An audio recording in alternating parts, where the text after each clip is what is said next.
So, last time, you all decided, hey, we are going to go into that bunker, try to blow it up, and when you went into that bunker, you found a multitude of things that were in there. You found all kinds of nasty little creatures, such as robo-brains. You found a Mirelurk queen, along with her Mirelurks, and you found out that if you crit, you get a salesman. And so with that... And that we can have more than one at a time. And they can box you in. Well, that's just keeping to, era specifics. Just like a normal salesman, he'll try to box you into somewhere. Buy my encyclopedia collection. You'll always need them. 5 years later, they become useless as the internet is online now.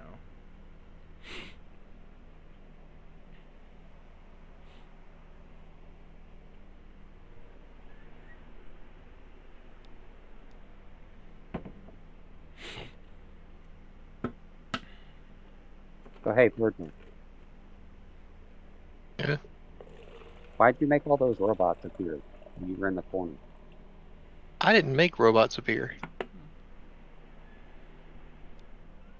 They only wanted to talk to you. You're over here doing all kinds of weird robot shit. Okay, just because I do all the science and stuff, alright? It's borderline racist for you to assume that I summoned robots. Were the robots racist? Maybe Well, the they communists. were One of over them here by you. one of them was. One of them was. They were over here by you, James. Did they talk to you at all? No. Oh. They wouldn't even look at me. That's part The of the racist course, robots. Look, they had to be Virgil because they were racist. right? Also, James, you still have that emblem of the hammer and sickle. Oh, yeah. What does that give me? Let's see. Well, It was something cool. It was something cool. you have a perk with it. As a perk. Yeah. A sickle cell bin. When you harvest grass of any kind, you gain a 1d10 wheat from it that can be made into flour or bread. Did you call it sickle cell? Sickle cell men. Yeah, I was laughing at it. So Giggles has sickle cell now. Okay.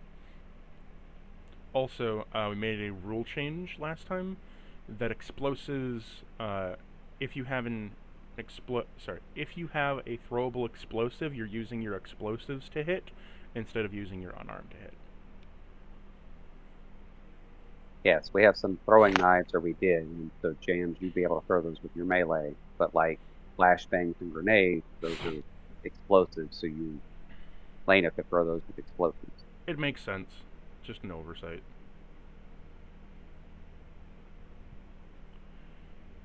Beyond that, I made some changes And we to nerfed.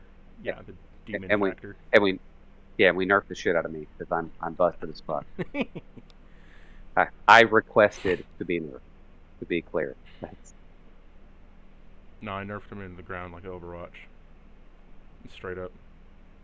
Dogging on Genji for no reason. I still find it hilarious.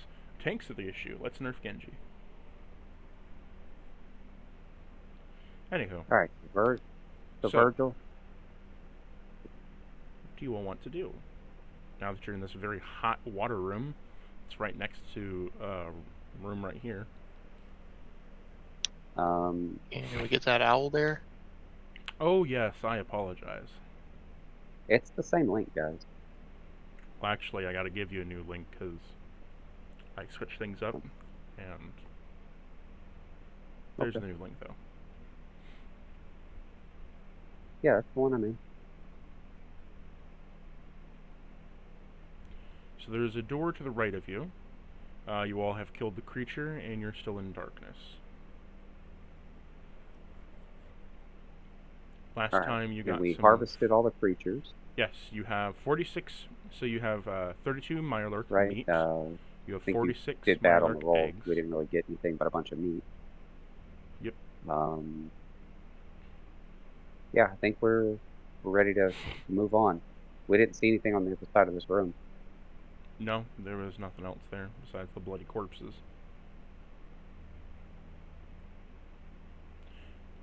You did notice as soon as you killed the mire lurks that the heat started to slowly Virgil? tick down a few degrees.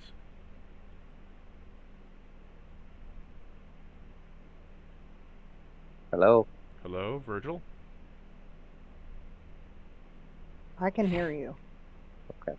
So you're coming through. I guess we're gonna.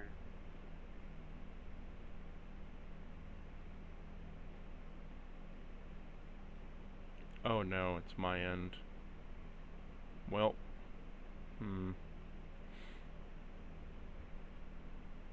why is it dying out?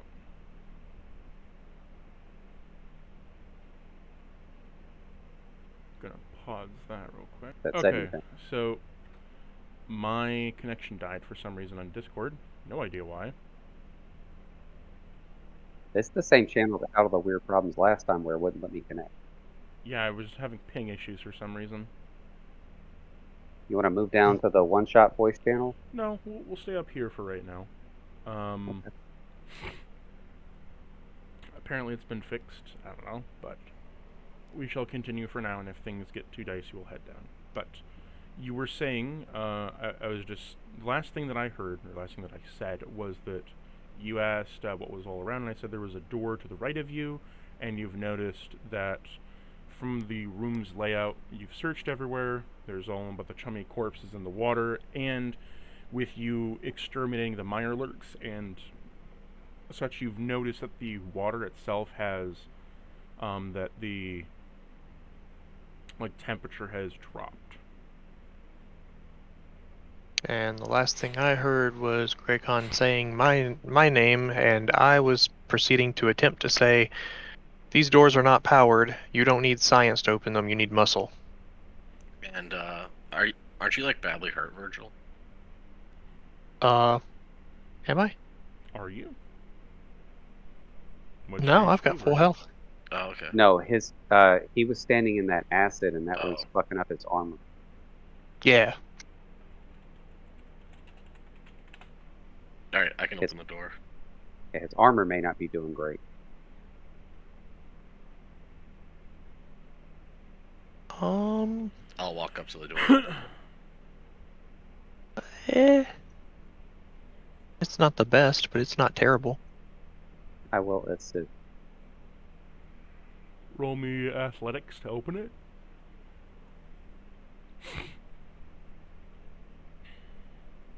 I think 16.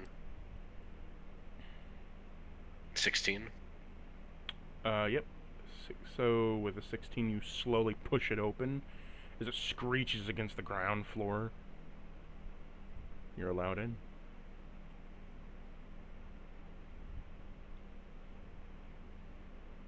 As you walk in, you find that you're in the old break room from before. Not the break room with the cola in it, but the break room that was off to the side that had, just some dead skeletons in suits all chilling.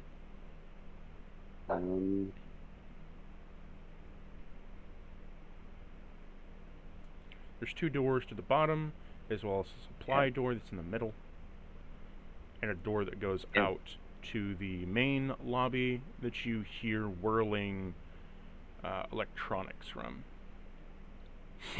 Well, let's I want to open this supply door in the middle. Yeah.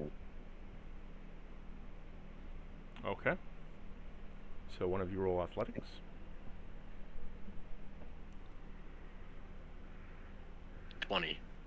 As you crack open the supply door slowly, your Geiger counter starts to peak up a bit. Tick, tick, tick, tick, tick, tick, tick, tick, tick. I'll back away. I'll close the door. Roll me a radiation check.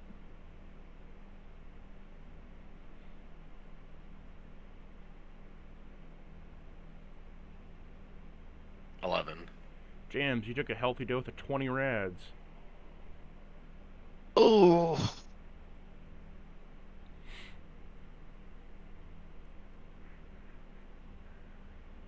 You want to make that man a bottle of water?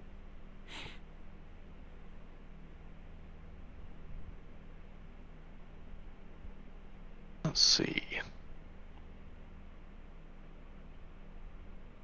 We've got Where two chips at? Yeah, we've got 2 canteens full, so Yeah. Each canteen is 20 units, right? yeah. And you currently have 2 canteens full of purified water. Awesome. I will hand Jams one of the tablets and tell him to take a swig from the canteen. I'll do that. Since the water is already clean, should be 1d10. That's how many rads you heal.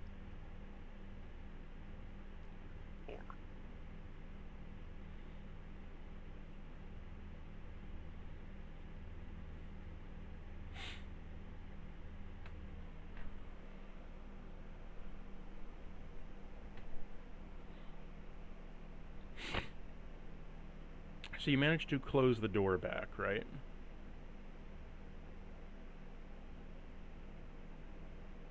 Okay.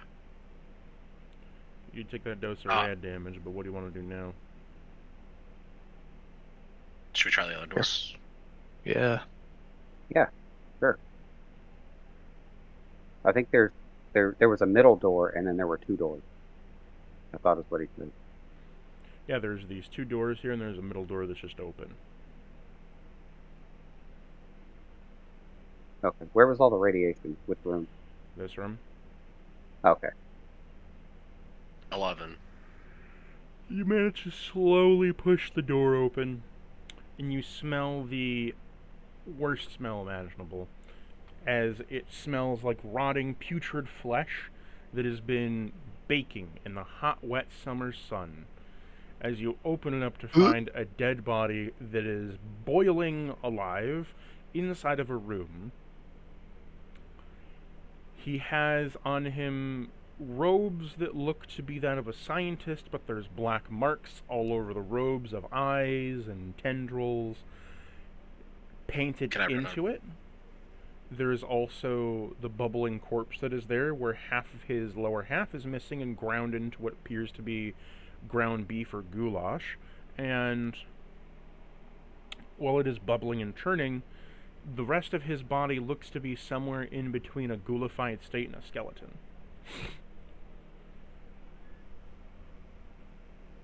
Can I do a religion check on his outfit? Can you do a what check? Religion. Sure. You said he had eyes, right? Was it like a symbol or no? Well, the eyes themselves kind of just look like someone painted in a black paintbrush eyes on his, like vague eyes on his lab coat.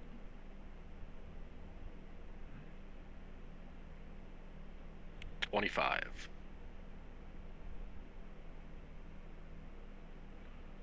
So,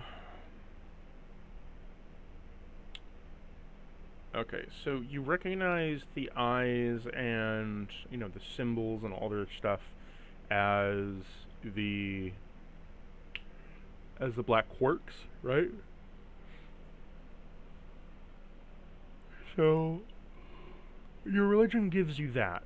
It gives you the ability to, notify that is the black quark symbol, all that. To everything else happening, you're not quite sure. Okay. Hey, Blurbill, what would melt a guy like that in half? Depends. On. I imagine. Why don't you think about it? Yeah. I'll think about it.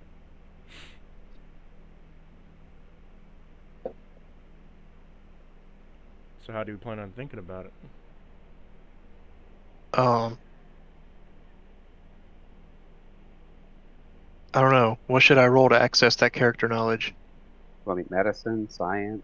I mean, what? So it depends. So you can diagnose what's him medicine-wise from medicine, right?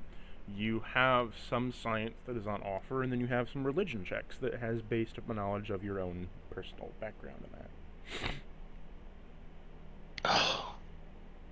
My religion is abysmal. But your eye is flaring up. Oh, jeez, might as well. All right, I'll roll religion.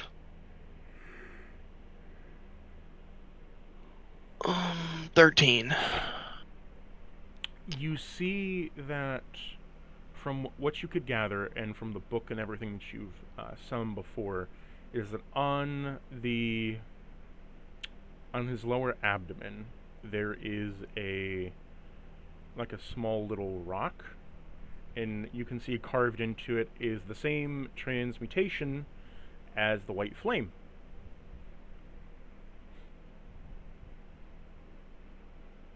I think I need that rock.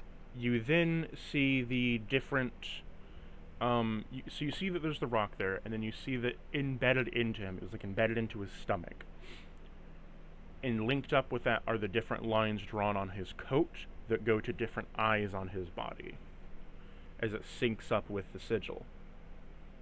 And as it does so, you can see that whatever it did took his lower body, turned it to ground beef, and has now made him a sizzling steak platter for a taco place.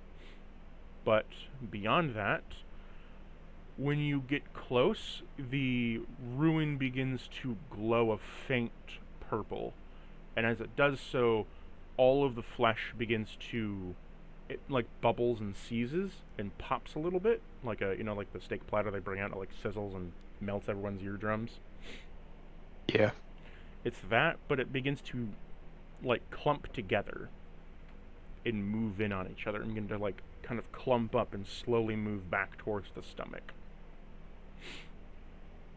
Do I recognize his face? No. So he's not the same ghoul that we met last time.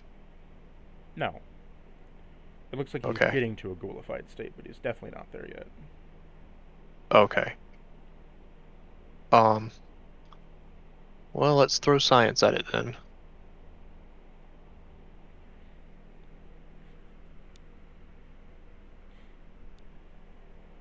That passes.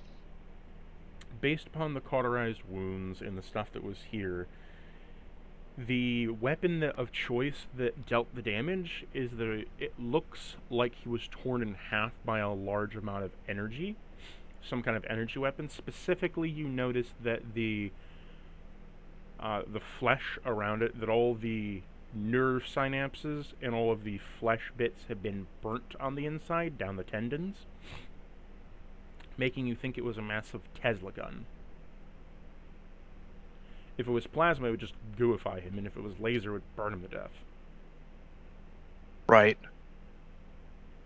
But then specifically, it like cut him in half, and everything below was like sent down as electrical, burnt him from the inside out, and left this mush behind.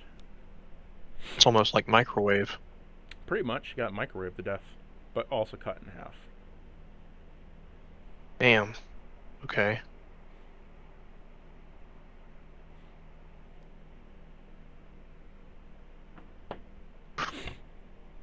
Whatever did this, it was not friendly, and I don't want to get hit by it.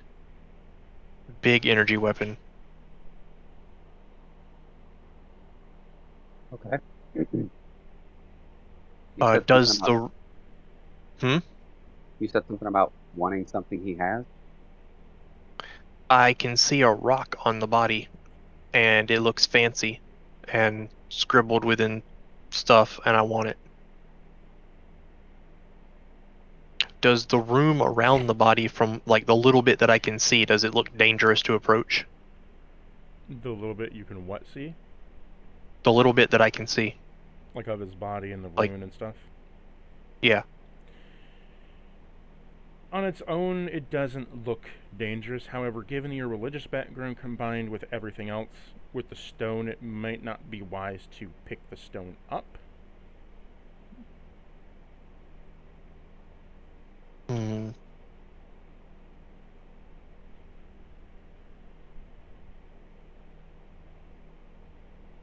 Anybody got a pair of tongs, like really big tongs?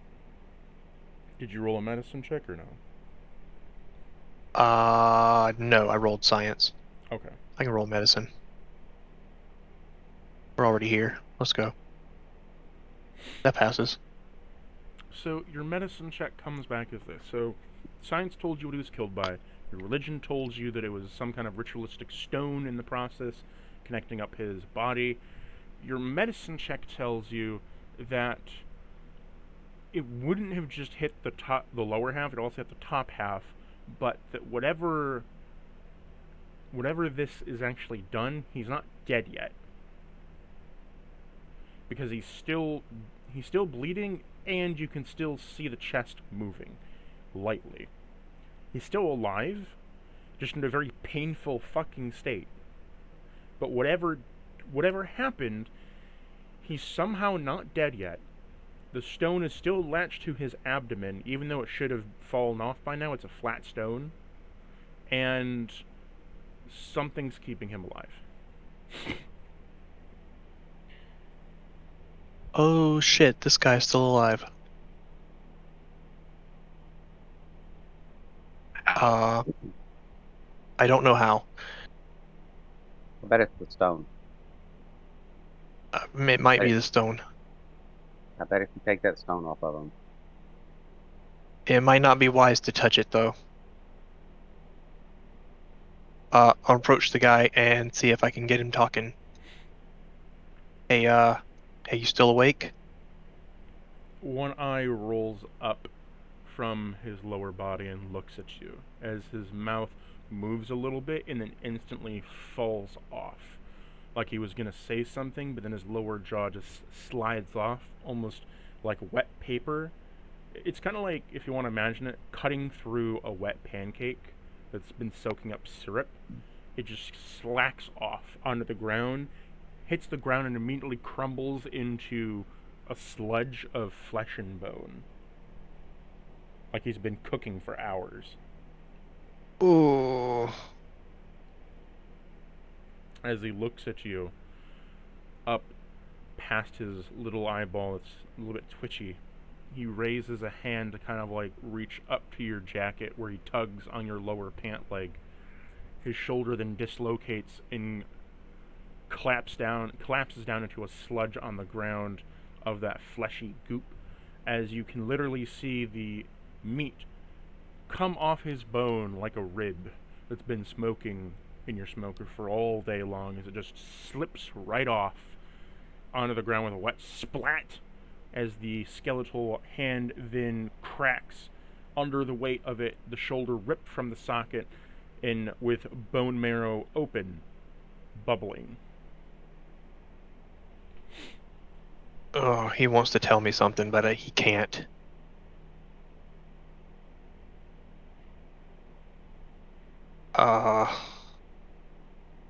Shit, I don't know how to handle this.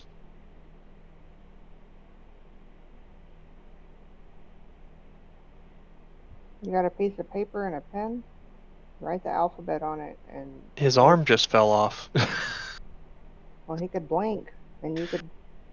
So what I'm saying is, write the alphabet down, and then point to each letter, and he can blink when it gets Maybe we should let the him letter die. he needs. As he is dying, trying to get something said to you, looking at you, and then in the eye twitching all around, is you can see that he is in pain from what just happened. Nothing coming out of his mouth. He moves his left arm slowly against the ground as skin begins to slough off, as he outstretches a finger up towards the wall next to you, before the same thing happening to his left arm that happened to his right. Okay, I look up at the wall. You look up at the wall smeared in blood. It says something on it, but it's smudged. Roll me a insight.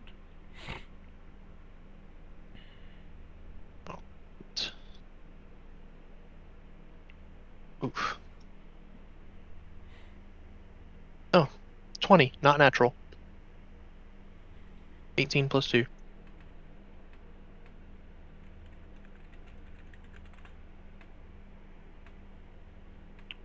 Mortis.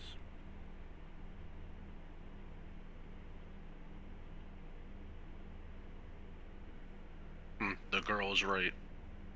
Mortis? Mortis. Well, I meant that he tried to say something. Mortis is what it says. Doesn't that mean death? Of death in Latin.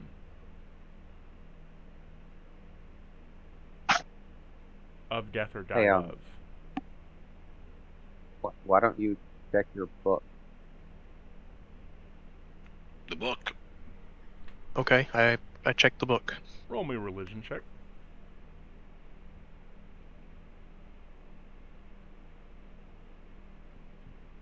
The man of science, he doesn't know how to read. 11, 12, 13. Your eye glooms as it begins to radiate a little bit of heat from it, but upon doing so, you take 5 damage. Virgil, Shit. give me that book. As you press on, though, roll me your investigation for the information you're trying to search.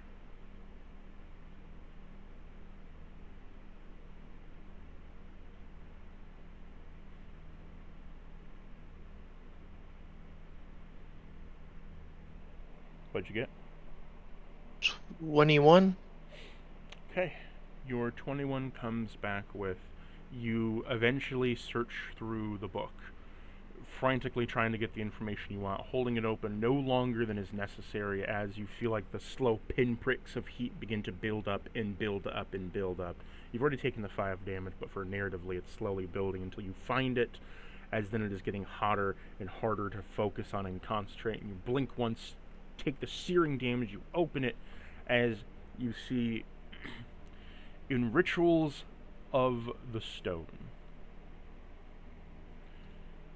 One may be elevated to God's given plane, or find themselves on the hell of Mortis. The hill of Mortis. Will find themselves on the hill of Mortis, the hill of death. Once there, their body will clamor to live on. It will seek to find another to consume with. And if the stone was given to another, its soul will be transferred.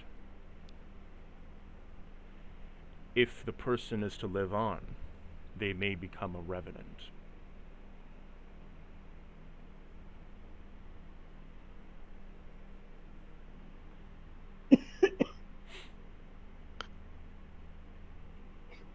So if I'm reading this right, if I touch the stone, his soul will transfer to me.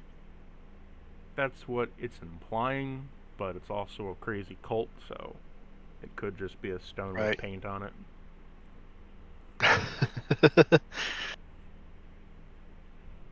Who knows, really? It also says he has to give it to you, and he is dead.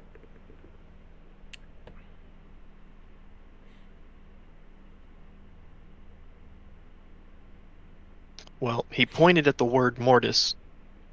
So I think someone gave the stone to him, and now he is on the hill of Mortis, as described. On his way to becoming a revenant. Except somebody hit him with some Tesla thing, and it fucked him up. And now he's falling apart. You got hit by a Cybertruck? Sure jams. So I'm sure one of those would work past the apocalypse time. It's the best So- built truck. Surely. You know, if... Until you piss off Tesla and they can remotely turn it off on the freeway and leave you stranded. Dystopian consumerism. Yep. Next you're going to tell me my payment plan has control over my insurance. Oh, wait.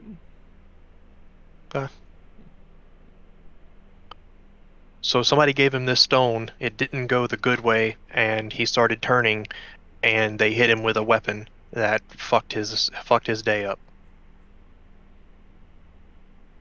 All right. So are you taking the thing, or are we leaving it here, or what are we doing? I'm scared to touch it now. I think we should move on. Scared to touch the freaky stone? Yeah, scared to touch Freaky Stone. I don't blame you. I don't blame you one bit. So, as you have that there now, what do you want to do? Is you are inside this lounge area. You do hear from outside, as I said, outside this door. That is not a powered door, it is still a wooden door. You do hear there's whirling as it gets closer. You can see the soft light of what is some fire beneath it.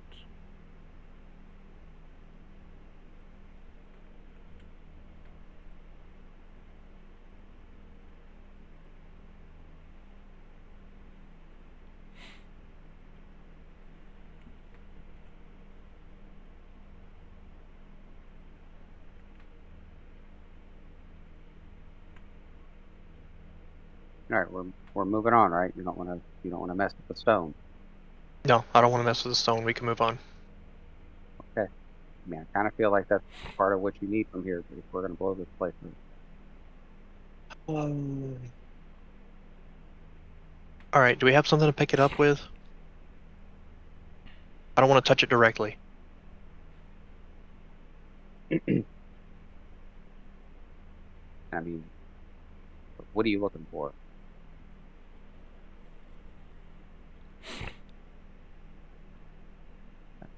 I don't know, a scrap of cloth, something? I don't know.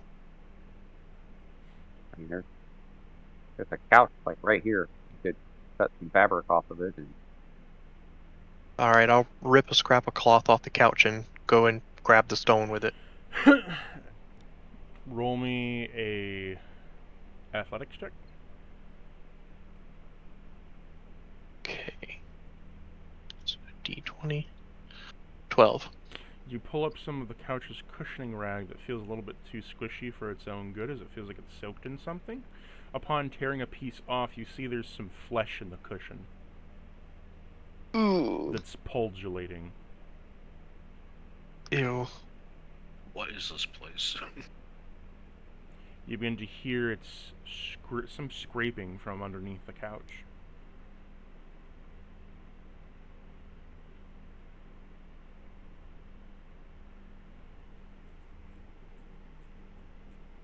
I'll look under the couch. You look take a under step or two back. You look under the couch. Have any of you played Resident Evil? Long time. I've watched somebody play it. Okay. Yeah. You see underneath there's a giant eye that immediately looks over at you, Jazz, which then out from it spawns ripping out of the couch cushions and table about 5 or 6 arms and legs.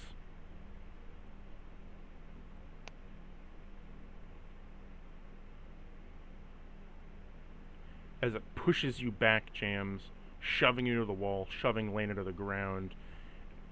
You found a couch centaur. Nah, this is a mimic. This was a couch mimic.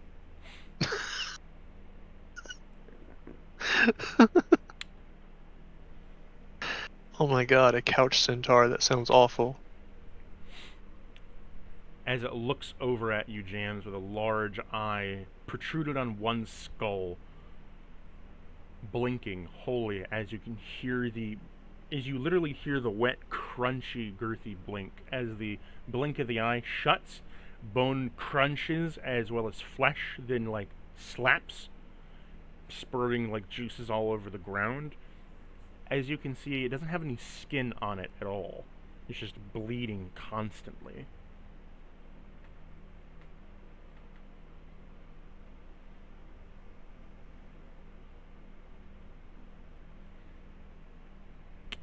Roll me initiative. Which isn't roll me initiative, it's just initiative. Ooh. Here we go.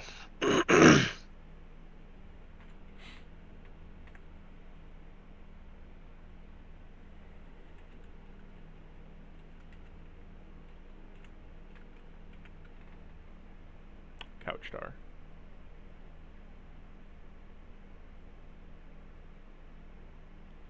So it's the couch star's turn, as it is going to immediately look at Jams. Hey Jams, I need you to roll me a melee weapons, a 2d100 melee weapons skill check.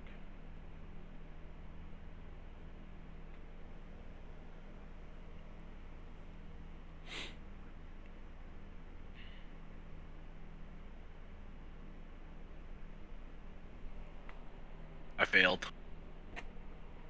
That's not What's your good. number? 106. Damn. Like I knew you had to be close there.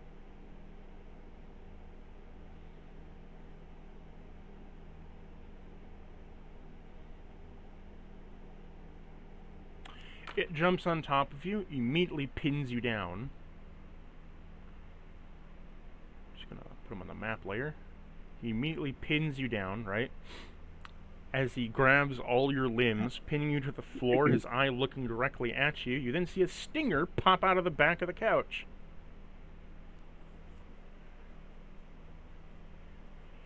He jams a stinger into your leg as you feel something getting sucked out of your leg, as the stinger begins to fill with red. You take 15 damage.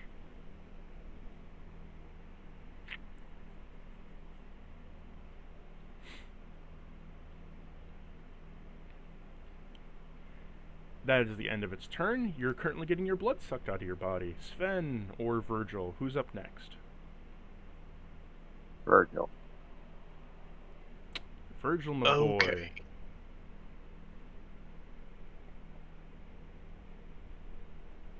Well, I'm gonna whip out my big iron. With a big iron on his head. Just lay that across the table. Gonna lay you out. Alright. So...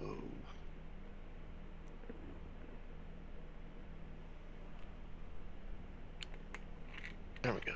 Okay. First shot.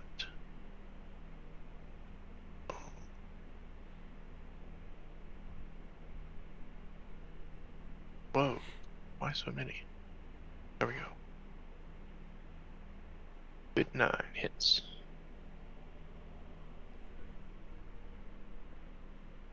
Three, left arm.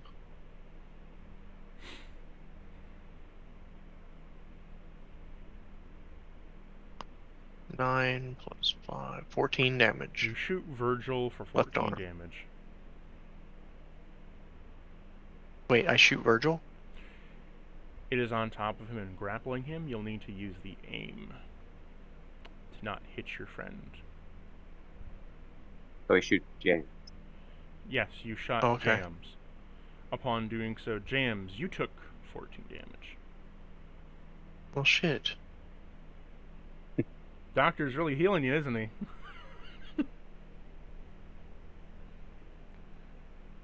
It's okay. After the fight, he'll make you feel all better.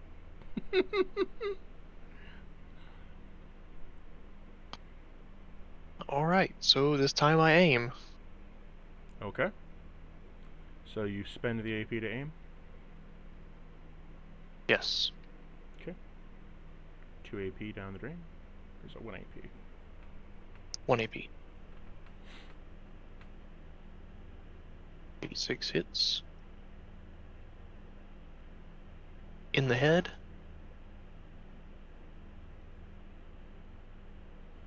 Seven damage. Okay. Now, is that aiming for every shot, or does that count for just the rest of my shots? You have to aim every shot.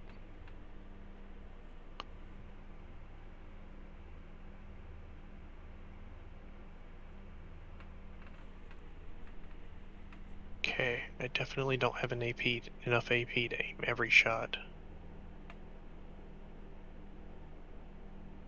Yep, 20 AP.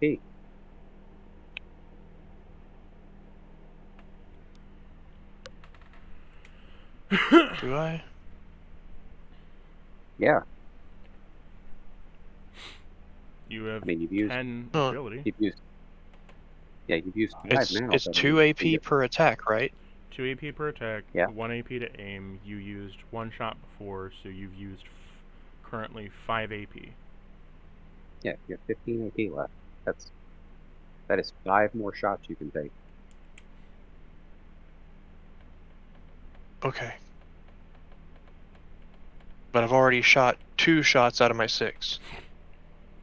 So I Yes. can't take 5 shots because I'd have to reload. Sure. And that takes AP.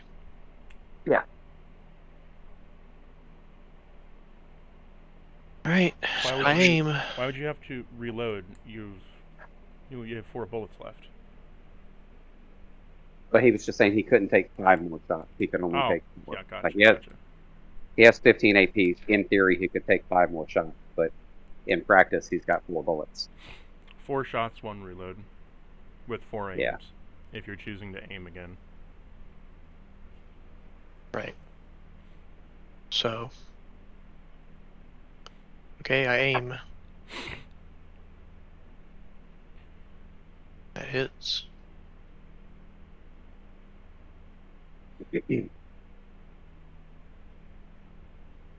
Left leg.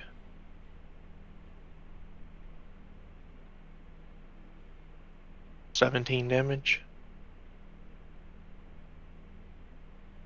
I Okay. aim. 16 hits. I choose the head.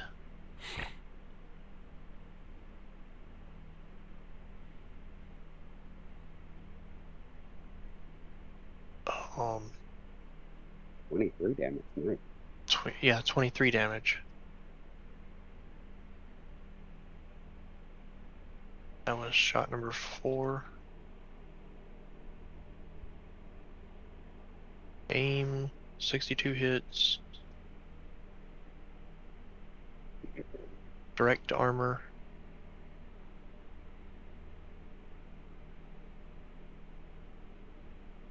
$18 damage. Virgil, you take 18 damage as his bullet passes through the fleshy creature like mush and hits you in the stomach. It also begins to bleed with a acidic coating of acid all over you now. How much Unit damage? damage, right? 18.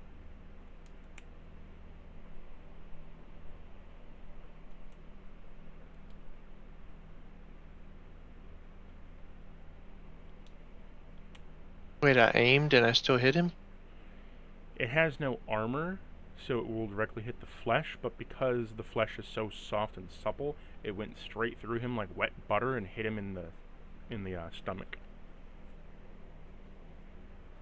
Eesh. One of the special abilities of this creature. Or effects or traits, whatever. Alright, I aim, last shot. Ooh, That's a crit. yes it is. Nice. Let's hope you don't get armor damage. That's to say until you drop a 7. Oh my god. Guys, like, if you just not done anything. Oh, that's priceless. Oh my god. 16. So 32. You take 32 damage, Jams, as you're shot through the stomach again, this time a bigger hole. As the caustic acid pours into you, you take another 8 damage from the acid. Oh my god.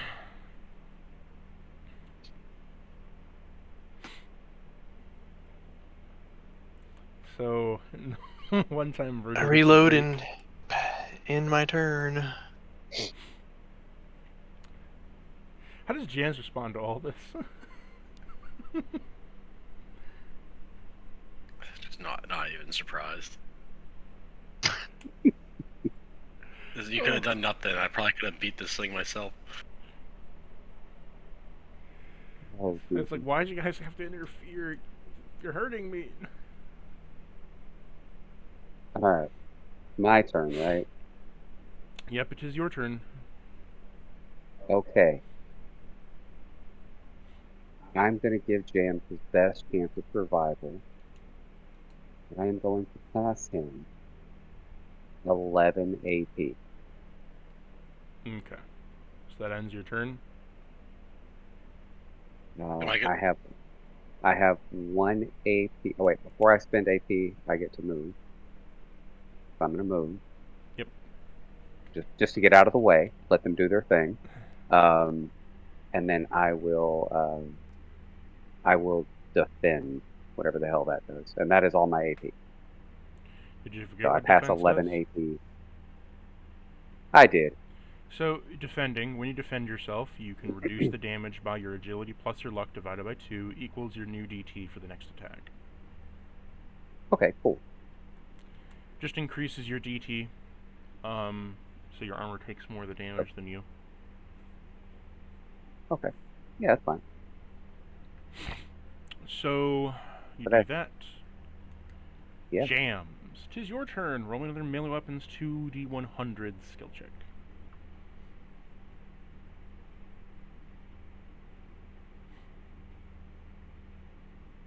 Failed. Failed by how much? 20 something points. Okay. You got your left foot free. Okay. What do you want to do? Can I kick him? You can try. Yep. So roll me a fist attack and you're going to deal half damage.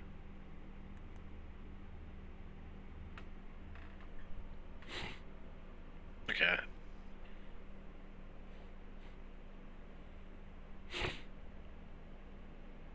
So an unarmed strike. So I would hit.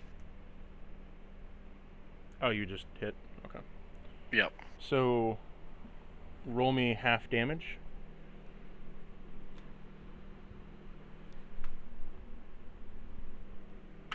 For unarmed. Well, it's unarmed, so it's static. 21 So just half of your static. would be half of that, so 10.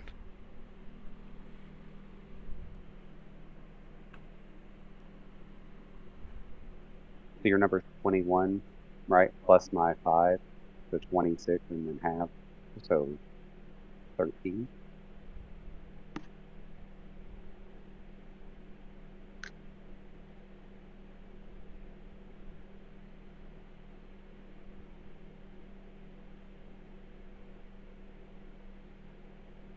One minute. I just had to kill a bug on my desk. Disgusting. Little fucker.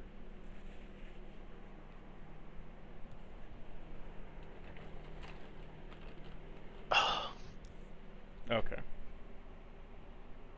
I'll get down. So you did how much damage with your fist attack? 13. That was halved? Yep. Okay.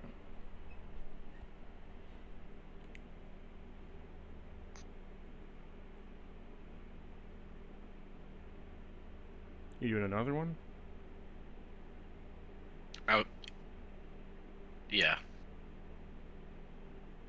It's gonna be 13 damage. It's 1 AP per strike, so I'm gonna hit It's 2 AP per strike. that was 2. Now, I passed you 11 AP. I have that. Yeah, 11 temp AP. So Yeah. Strike. Yeah, strike it again. Yeah, I'm gonna do it 10 times for Okay, 130 so you damage. kick this thing once, then you kick it twice, then you kick it a third time, and you kick it off of you as it slams against the ceiling and hits the ground over here, dead. As it rips the thorny, like, it just rips the fucking stinger out of your leg, which hurts like a bitch, by the way. And you are now off of this thing, and it is dead on the ground.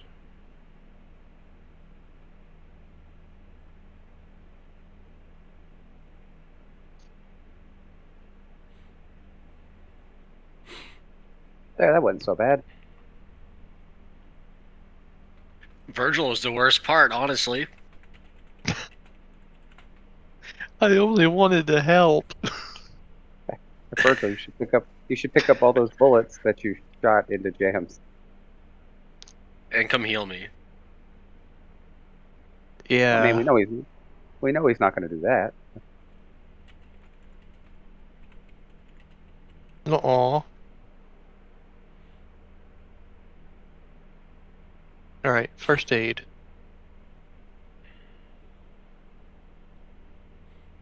$70, it passes. Heal by 41.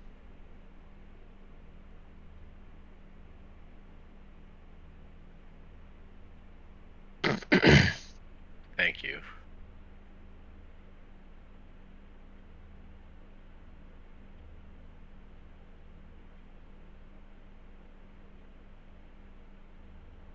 And what is that for picking up brass investigation?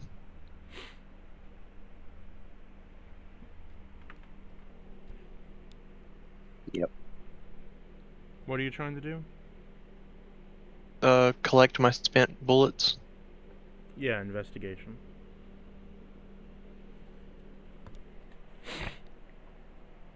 Five, 3, 18.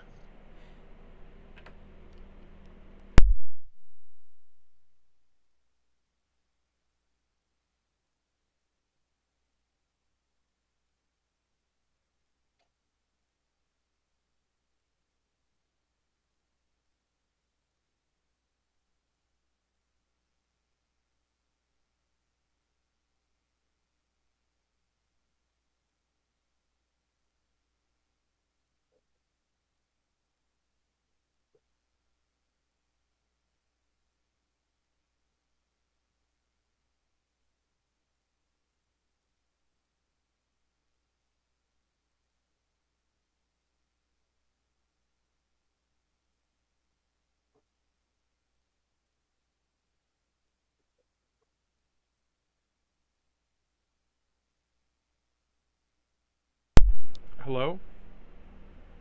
Yep. Hello. Okay, I said...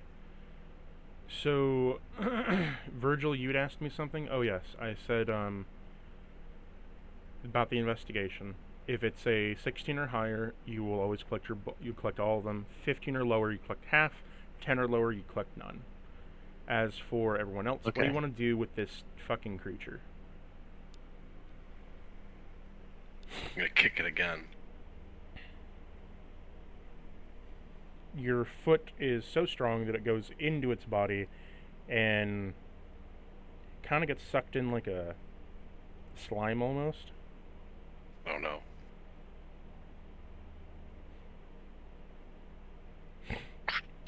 Pull my foot out. Yeah, you can pull it out. I'll do that. Yeah. Why I don't just kicked that thing to death. I saw that? Why'd you let it grab you? And then Virgil, why'd you keep shooting him? I was trying to help. Whose side are you on? I don't know. I'm just as confused as you are. I mean, we're here. You brought your sacrifice with you. You Tried to shoot kill him, it. shoot him 5 or 6 times in the fucking gut. Like, I shot the monster, it's just he was in the way. now With you're your calling him a monster. armor-piercing gun.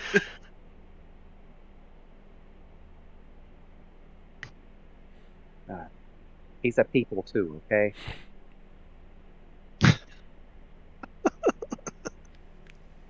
Bigger people. I guess Alright, so investigation and look for anything else in the room. Was there any XP off of that? Yes, you guys got I may 100 have XP. Okay.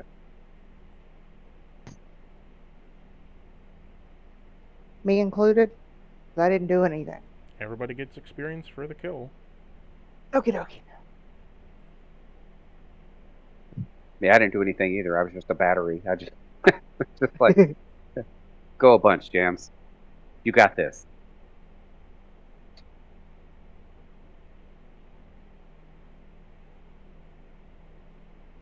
All right. Yeah. So are you gonna take the thing now? This time I just rip a scrap of fabric from my own clothes and I grab the stone with that. So, none of you wanted to search the couch tar body? Oh, yeah. Which one do you want to do first, the rock or the couch tar? Search the couch tar first. There, Mr. Investigator. I also heard, did you heal Oh. up Virgil, or is... Yeah, he I healed healed him up too. Okay, my I audio's just healed. my audio's just been cutting out a bit every so often. I think it's this channel. I know it sounds crazy, but I think there's something messed up in this channel. All right. Search in the couch tar.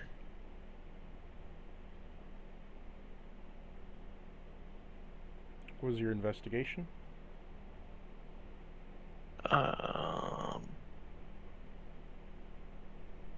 Oof.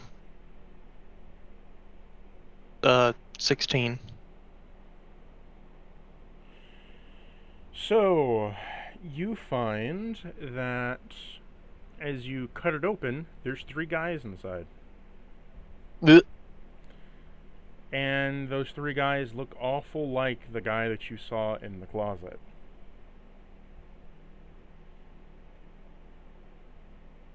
So they've got stones too.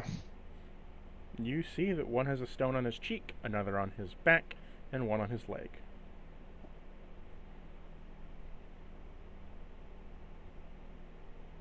Are they Okay, all these the same stones are color? less rare.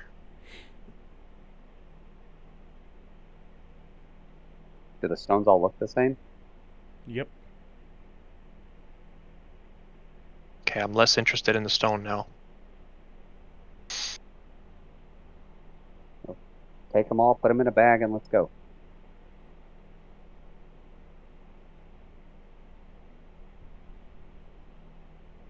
I wouldn't touch it with your skin because it looks like it sticks to whatever skin you touch it with. I'm just gonna leave them. I mean, I know what they do. They either go good or they don't. Okay.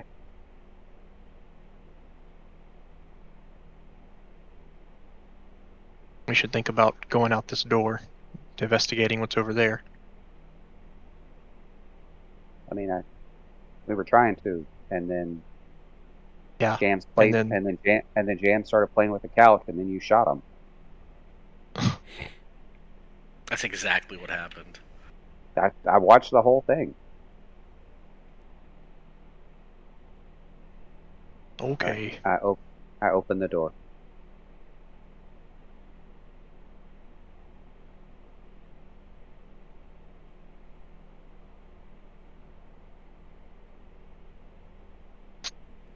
So you're not Okay, talking again. so you've exited the room, right?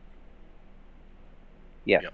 You exit the room to find the switch that was initially here before, that went into the secret passageway, as well as you see a bunch of robots floating around that are Mr. Handies. With their soft glows of their torches and their sorry, not their torches, their the fucking flames that jet out the bottom, the little jet engine. Yeah.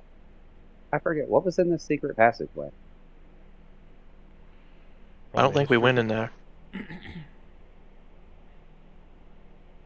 Roll me a history check. I mean,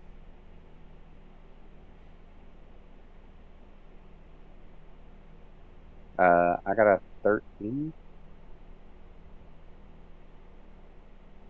So your 13 reminds you that the secret passageway was a secret room that you could go into. However, you didn't go into it, and it airlocked and sealed.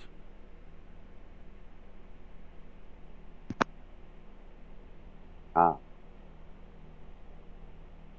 So we don't have any way to get in there. Okay.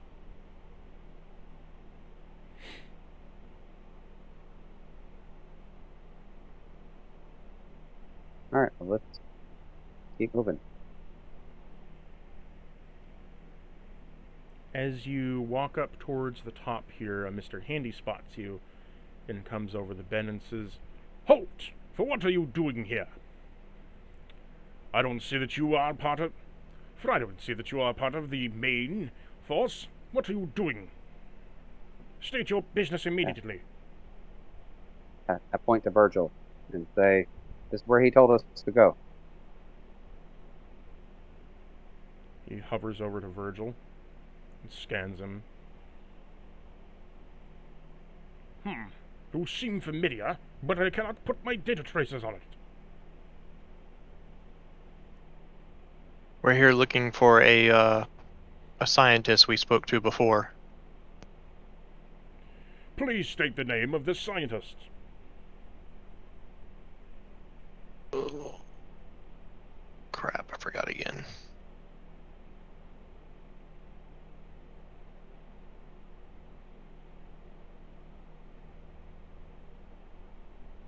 Can I roll history check?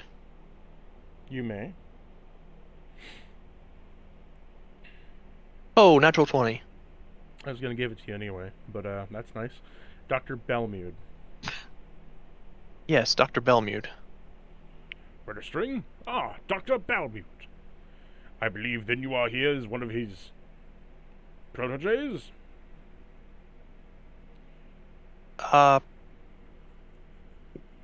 He fixed We're his just here to- robot, and he's coming back for a maintenance checkup. Yeah, I just want to check in on him. Interesting. Processing. Roll me a persuasion check, Virgil. Oh, wish me luck, guys. 10. Very well. If you've gotten past the others, I believe you have some merit. Very well. I have been informed by the other computers that you are to be let go and forward. Very well. Putting diagnostic on for other Mr. Handys.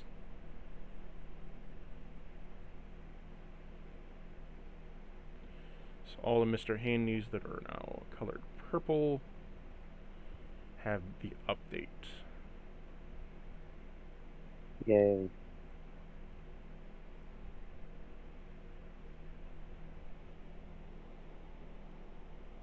Would you happen to know where he is currently? So we're not wandering around in the dark. Dr. Belmude is above this current robot's pay grade. Please direct yourself further within the facility. Come on, Virgil. As you make your way Understood. up, you come to a door to your left, a door to the top where the gene room was before, that has been...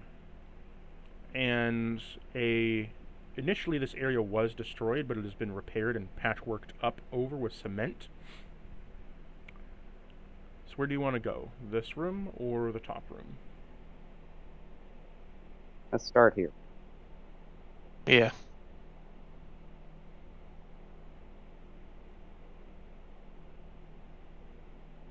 $14. Come You on, door manage centaur. to push the door open. Upon doing so, pushing it open, you reveal yourself into a room that has a bunch of different vats in it, all with different chemicals that appear to be hooked up to the water filtration system. Specifically, this looks like coolant of some kind, maybe hooked up to the reactor.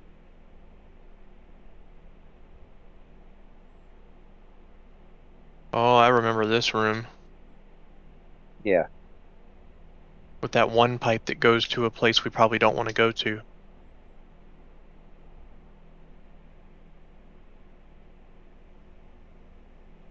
Let's Where'd move it on. go? Probably to that place with the Mirelurks. It's like a one-way trip.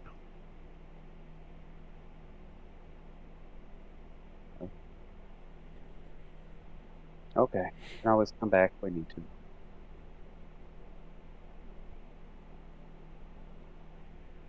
Okay. 19. You manage to, so remove that. You push this door open. Jams, you've never been here before. As you look in, Jams, you see there is what almost looks like fridges all across the ground, like cryopods that layer the area, that have all kinds of what appears to be men inside them with bright pink skin in a cyan liquid, as there's blood everywhere all over the ground and a butchering table to the left here. Virgil and Lena, you remember this place as the dissecting room you had to go into. Mm-hmm.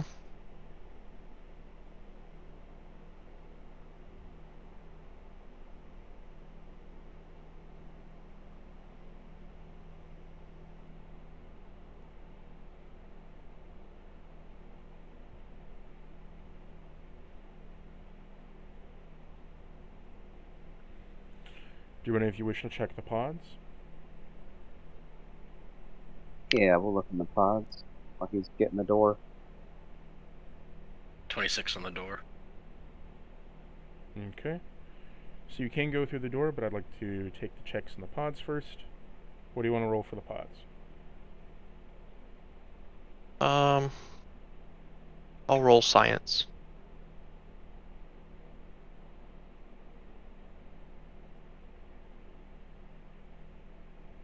Ooh, crit. Okay. So as you crit on your science check, so what happens is you recognize these pods before as the mutation pods they were using to get infinite sources of meat, technically, where the mutagenic fluid would cause mutation, they would feed nutrients into the tubes, and they would essentially be able to grow like fish, essentially fish-like parts at an infinite scale with the human bodies by genetically altering them to be different, like fishmen. Some would be salmon, some were lobster, some were shrimp, but it would all come out as a like thin block of paste meat that they would then, process and then ship off to the Black Quarks as rationing. Essentially cancer meat. Ugh. And that's how they, as you learned before, they took over the bunker. Beforehand, it was a fish research facility for men and fish to see if they could give humans gills to survive the Cold War that went hot. But then it got translated over right into being this place, which is a mutagenic food facility. But obviously things have changed for some reason. The pods are still going. However, the pods themselves have had all of their settings reset and have had fresh people put in them.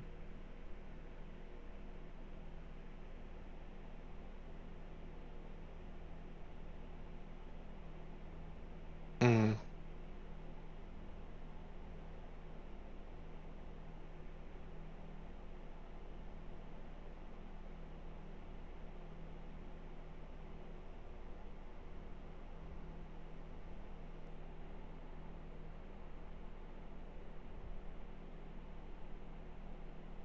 Okay, then let's go check the other room.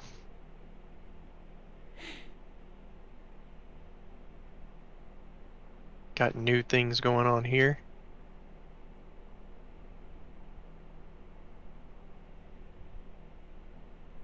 So, you open up the doorway. Upon opening up, you push open the rusty door, where you look inside and see once again the terminal room, where there's terminals scattered everywhere, and one local terminal that's hooked up over here. Except this time, the local terminal is broadcasting. It's been given a connection again.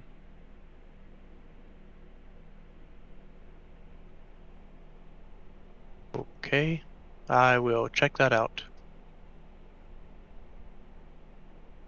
Yeah, wasn't that supposed to be bad? What's new? What'd you get? What do I roll? Science. Okay. 84. That passes. So, as you knew before, right?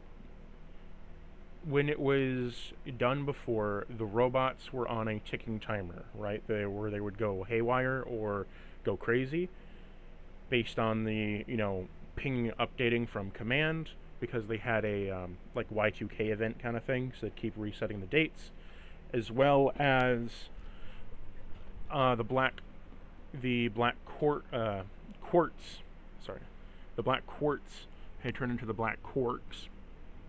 And the quartz initially was like, the parent company of the research facility, turned into black quarks. They didn't want to be found, so they cut themselves out of the network, right? Ripped and tore every terminal out of the walls, and then made a local database offline here to help reprogram the robots and keep them sane. And just kind of keep the facility barely running. And then when the black quarks did come through, it was stated that they came through, took the place over, and rerouted all the data, but they never got it hooked up to like a broadcasting beacon, because what you found out from Dr. Belmute is he essentially sabotaged it from doing so. Mm-hmm. But now it has been rerouted to be hooked up to a broadcast beacon, and it shows that the robots are about to go crazy in a couple hours, as the date slowly ticks on up, and also that it's been sending all the data from this facility back to the main bunker. As you see on like the lower part of it, is that it's just transferring the archives byte by byte, and it's a slow connection because Fallout land, but it has about 30 more days until it will fully transfer everything, but it's gotten through about half.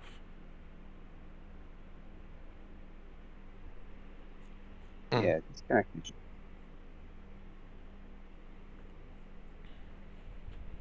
All right. I will attempt to disconnect. Roll me science to hack in.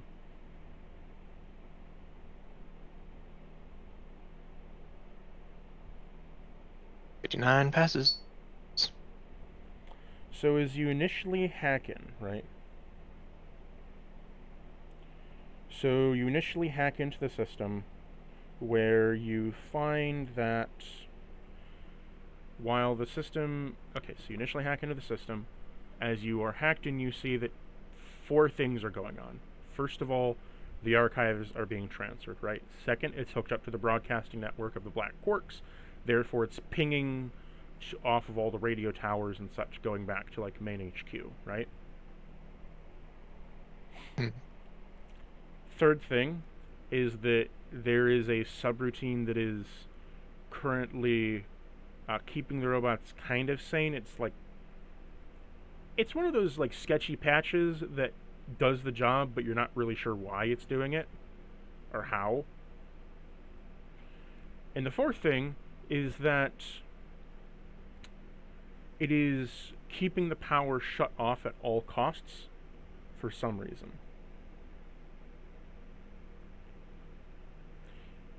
It's keeping the power shut off and redirecting all the power to this terminal, and keeping the generator running at bare minimum.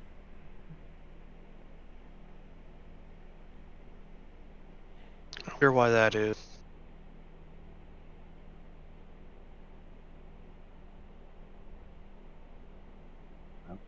I mean, what do you want to do?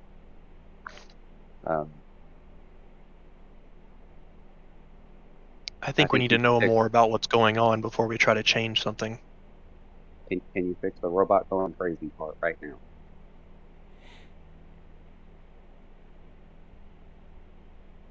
Can I try to disrupt their update? You can. First, you need to roll me a 2d100 science check.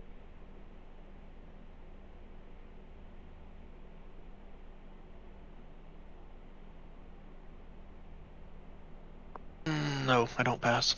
146 and I have 130. You manage to hack into it. You can see what they're currently doing, but you cannot unhack it. So as you hack in, you see what they're doing, and what they're doing is they're bypassing the Y2K thingy, or the Y2K issue of a certain date issue, by infinitely looping the same 4 days through their subroutines. The problem with that, though, is that by infinite looping the same day calendar over and over and over again, some of them are starting to break down, and some of that code is starting to break down as it was not meant to last a very long time. It was like a quick solution to get things done.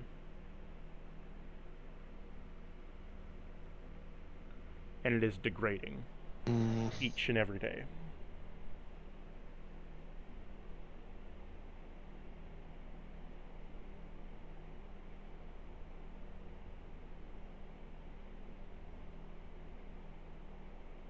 Is there anything I can do to stop the degradation? You can try to repair the code. Or is that part of my role? Well, your role was to hack it and get it out. You can't get it out. You can try to repair the subroutine and upload an update. So, roll me again a 2d100 science check.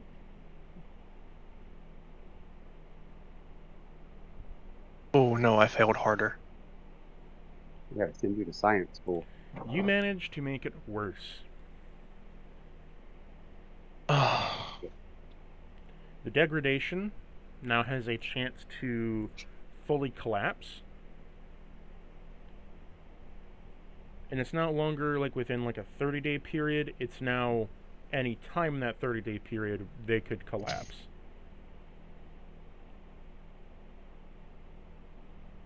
Shit.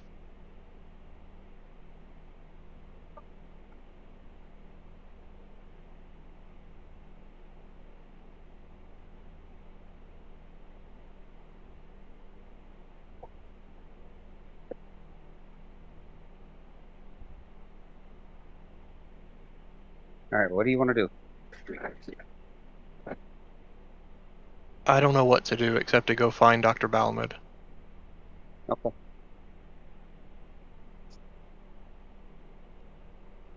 Because clearly I'm not helping here.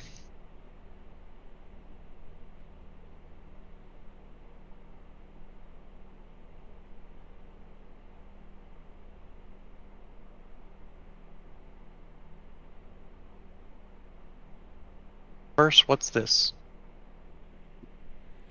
So that over there was a bunch of computers stacked underneath a desk that had like scrap parts and stuff when you tried to initially repair the terminal. Because before it was busted. Then you repaired the terminal. Mm-hmm.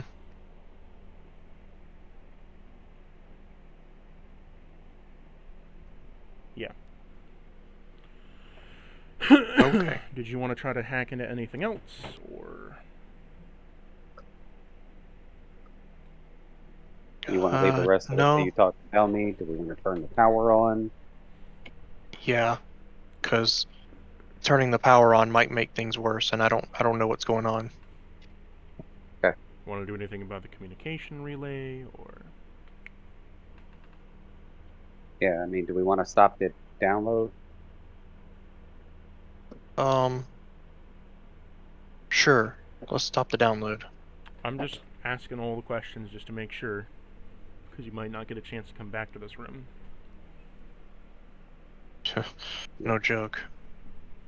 Yeah.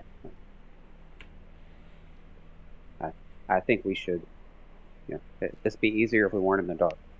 I'll say that. Yeah. Alright, I'll try to stop the download. Okay. So I need a 2d1 1d100 science check.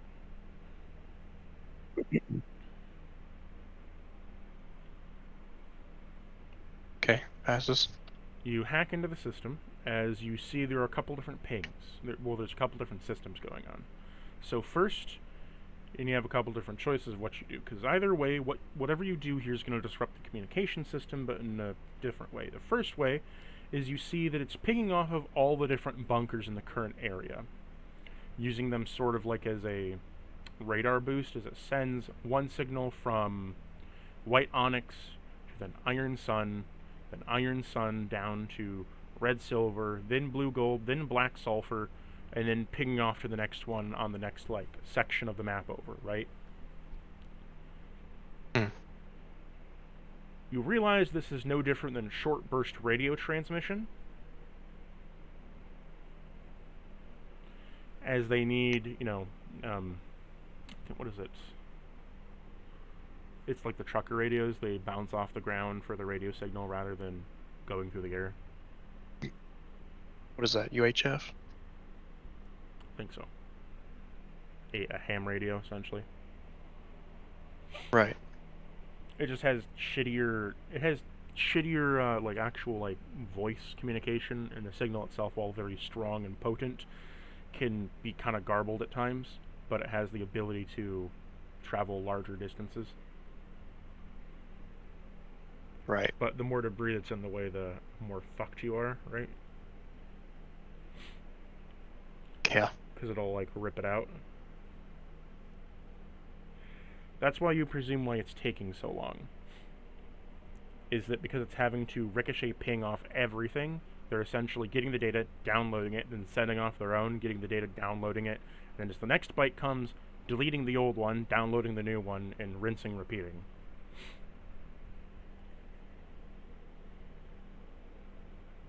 A very inefficient version of torrent.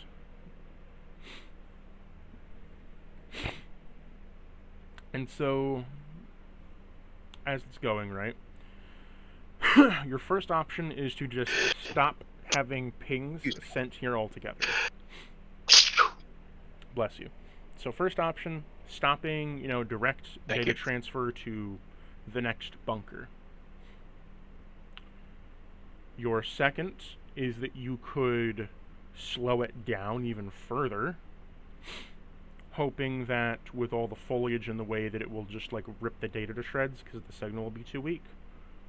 Or you could try to split the data and have it send multiple of the same source to other locations to try to disrupt that flow. Because if it's a linear flow and try sending two, right, it might coincide and fuck each other.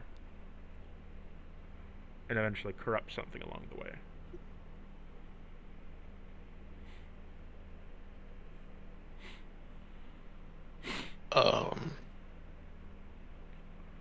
So, your options, again, are to turn it off, disrupt the flow, or weaken the signal.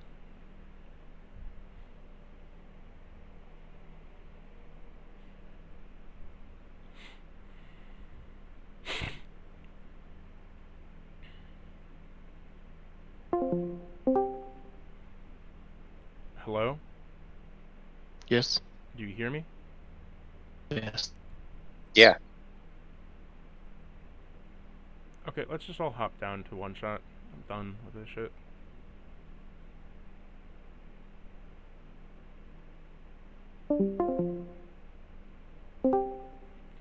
Hello? Yeah. Oh. Is Jackie coming? Yeah, she is. She was up filling her drink up. Okay. So as I was saying before, your options are to either your options are to stop the flow, so stop it, alter its direction, or weaken the signal. I want to stop it. Okay.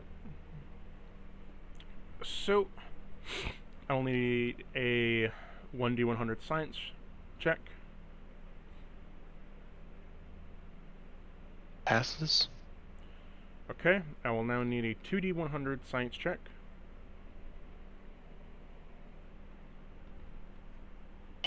Fail. A 2d100 repair check.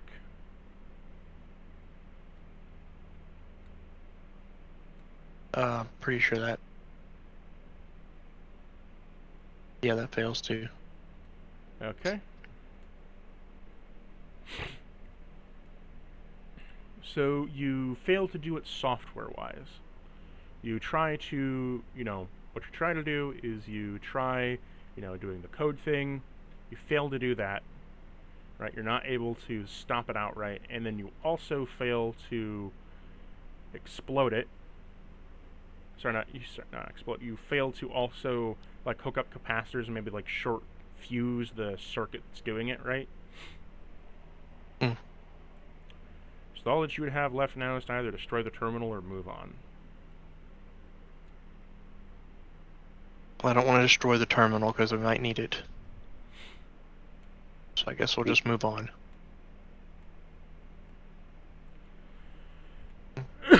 Ultimately, destroying the terminal might not stop the download. I mean, this is where the transmission's going through. Yes, but it's also broadcasting to all the robots, and it might not stop the broadcast just because we destroy the terminal.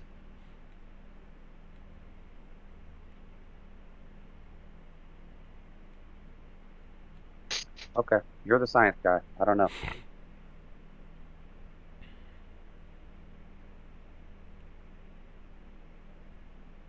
I guess you push open the other rusty door.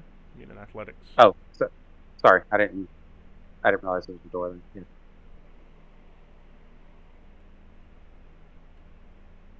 I have like a 7. You are not able to push open the rusty door. Jam.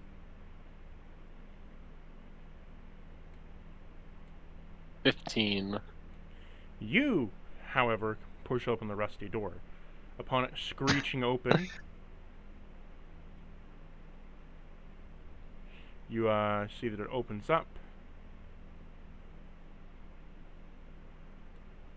revealing to a hallway of several mini rooms that you had before.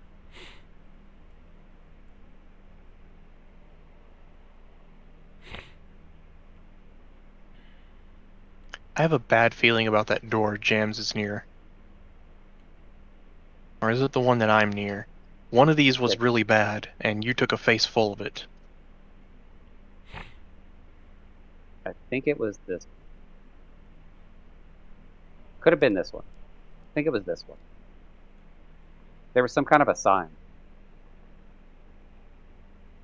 Look for a sign on the door. It says like Okay. this door will fuck. It says like this door will fuck you up. You don't see a sign like that on any of the doors.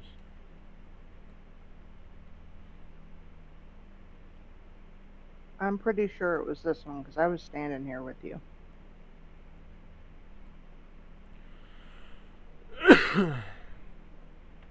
Would you like to open up that door, James? This one up here? No, I meant the one down here. Oh. Yeah, sure. Athletics. +8, 22. You just swing it open easy, like just kertoomp, as you just swing it open with ease. As you open it up, the room shakes a little bit, as you can hear the glass kind of shake a little bit. As you look inside to see there are vials of what appear to be different labeled genomes. Ooh, this is the room you were looking for, Sven.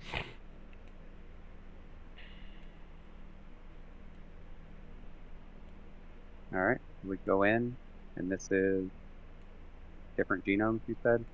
Yes, so the room inside has like a nameplate. As the nameplate says, genome storage room. You look at all the different ones, and it's like pure salmon, pure fish, pure this one, pure that one, pure that one. To search them all would take a bit, but if you had a high enough investigation, you could find the one you're looking for. All right. Yeah, Virgil, will you Rolling You know way more. investigation. Yeah, you know way more about this shit than I do. 18. You find where the human part is, and you find that the whole row for pure human genome based upon like color of skin and different ethnicities, they're all gone. Jeez. They're cooling, so like each one of them has their little vial. It's stuck into a pedestal. It has like a fusion cell on the bottom of it. It acts kind of like as a cooling regulator, right, to keep it from spoiling. They didn't take the regulators with them, so whatever must have happened, they left in a hurry.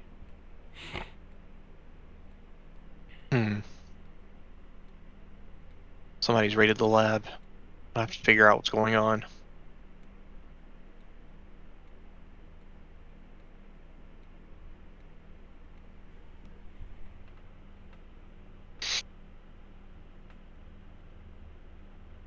Someone stole all of the human genome. Do you wish to open up the next door?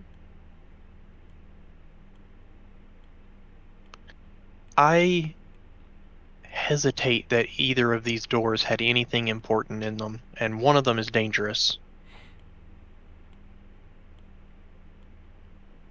Don't you want to I'm make telling like you, a? there were. Don't you want to make like a I'm pack telling rat? you, there was a little sign on one of these doors. Well, somebody must have moved it. Lena thinks it was this one. You No, didn't come she through. said that she thought it was this one. Yeah, but I just said I didn't come through, but I'm pretty sure it was this one.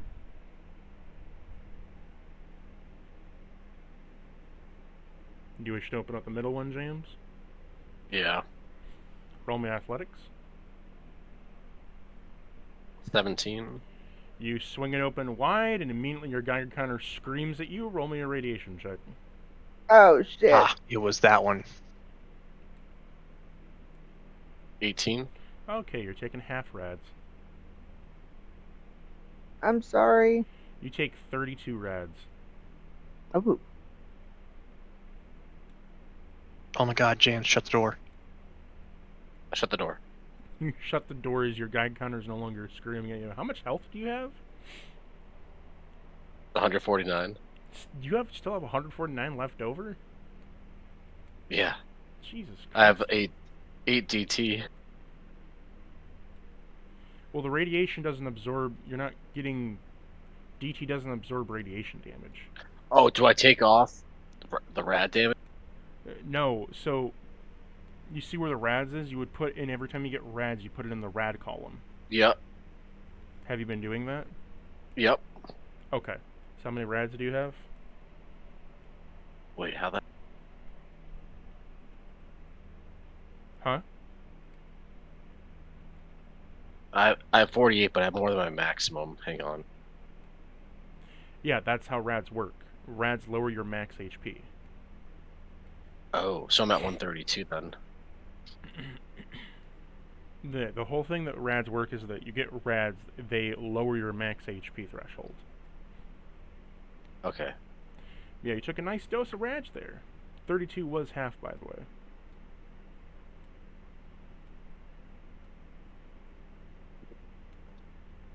Well, so this door is the safe one. I don't remember there being anything important in there unless somebody threw something new in there since the last time we've been here.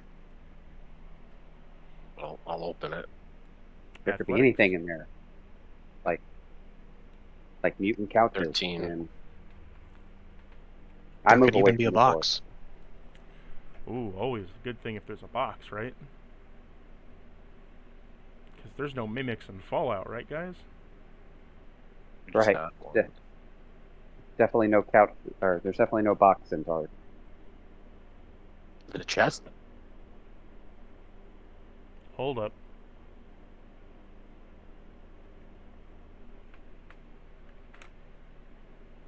Hey, we're gonna have to make this man some more water, or we're gonna have to hit him with a rat away or something. It's too much more.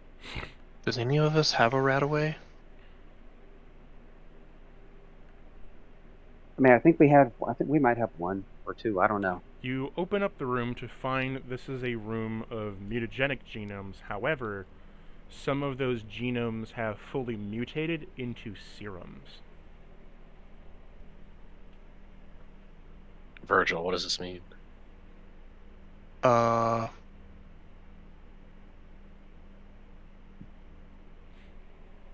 Well, Take them. actually,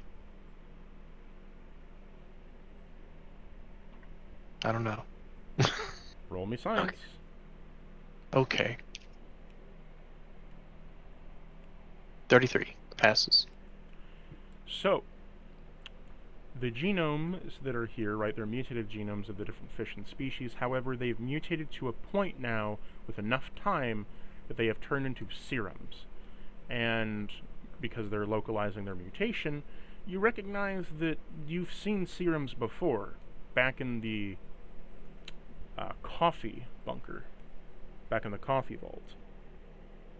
There were a few of them that had serums that could give you a guaranteed mutation of a certain kind if you survived the process. It had a better chance of survival because it was a guaranteed mutation, and you could, learn what your body could or couldn't handle. But there are some mutation serums here. Ooh. Take What kind? Yeah, let's take them. And what kind are they? Let me pull on my well- chart. They're probably fishy. They could be anything. anything. I'm gonna end up being a super mutant before this is done. I want one. Yeah. You're not gonna bitch out this time, huh? No. It depends. I'm going to pause here to type these out. So, unpaused, you find 3 mutations.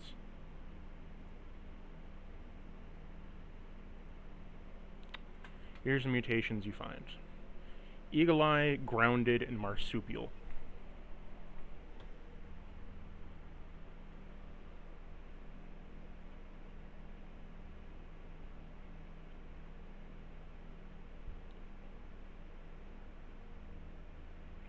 I just realized I posted these in Sven's inventory by accident. I inject all 3 of them immediately. God, no.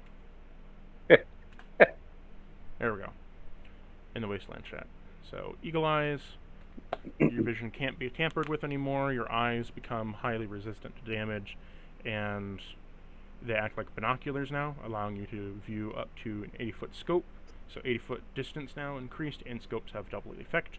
Grounded, you gain full immunity to all electrical damage, and your body converts it to a plus 2 DT when you're hit by it for a round of combat. Anyone that hits you in melee attack range will have to pass you'll have to pass a radiation check to not shock people around you 15-foot square of 1d20 damage. And Marsupial, your muscles continue to grow, giving you a plus 20, a plus 20-foot jump at a base, a plus 10 to all dashing. You can lift 4 times your size and strength, and your strength as a whole becomes a 15 at a max, and your melee weapon / unarmed skills are boosted by a plus 10, but you can no longer use any guns in any capacity. Okay, we need to give Jams the marsupial.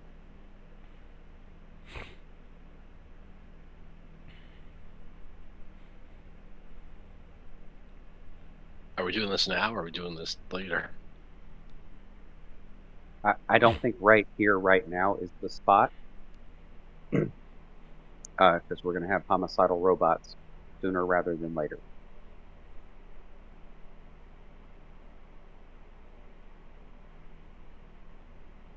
Alright, let's keep going. Alright, I guess I'll just tuck those away for now. Okay. As you slowly approach, you see there are 2 doors. A door to your left and a door to your right. I'll open the left. Nat 20. You kick the door open as it breaks off the hinges. Upon doing so, you enter a room. As you enter the room, you see there is a computer console at the front here that surrounds a massive... Inside this room is a massive looking mechanical tree that goes up into the ceiling with lights all around it, and a large cache of that, like, cyan liquid in the middle of it as it begins to bubble, and it looks like it's half nuclear reactor, half tree mechanical thing. As all of there's clusters of wires and large cables 3 feet thick that go into these cryopods where you can see there's different humans inside, all dressed up in lab equipment. Inside this main area where the, like, kind of pure genome fluid is, you see there is a large brain floating in the vat that is connected into a bunch of circuits and wires.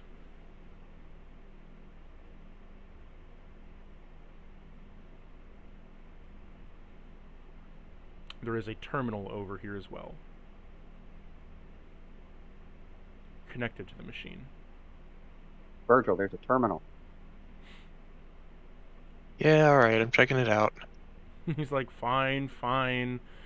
I'll do my sciencey shit. Poor Virgil. Must get pretty boring 47 being passes. the science bitch. Nah, it's alright. So, what'd you get for your science? 47 passes. Okay.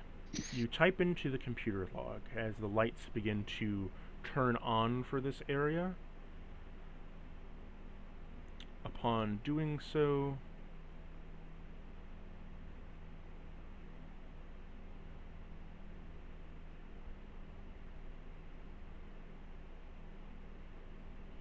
oh, what the fuck?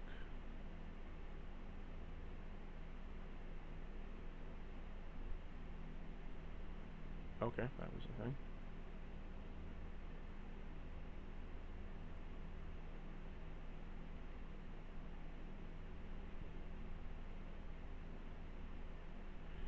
Immediately the lights turn on for this vicinity of the area. Cool. Oh, I forgot. Fuck me.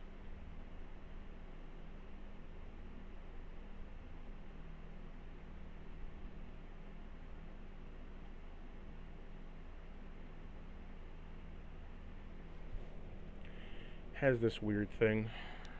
What if I...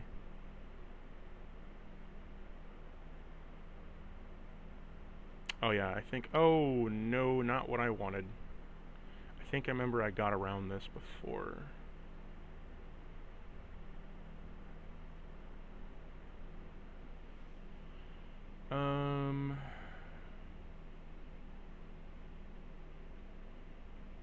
Yeah.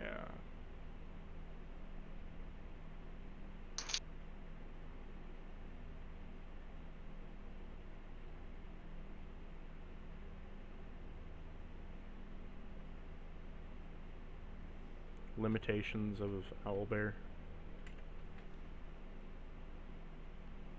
Okay. We'll just do that.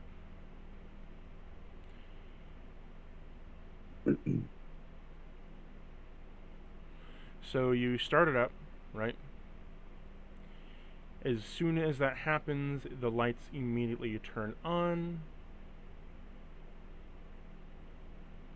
And you see that the room lights up and begins to whirl forth as the computer begins to turn on.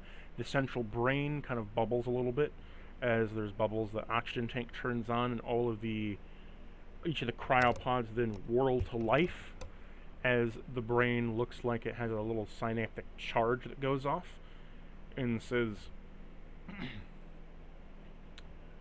I believe I recognize you there, kid.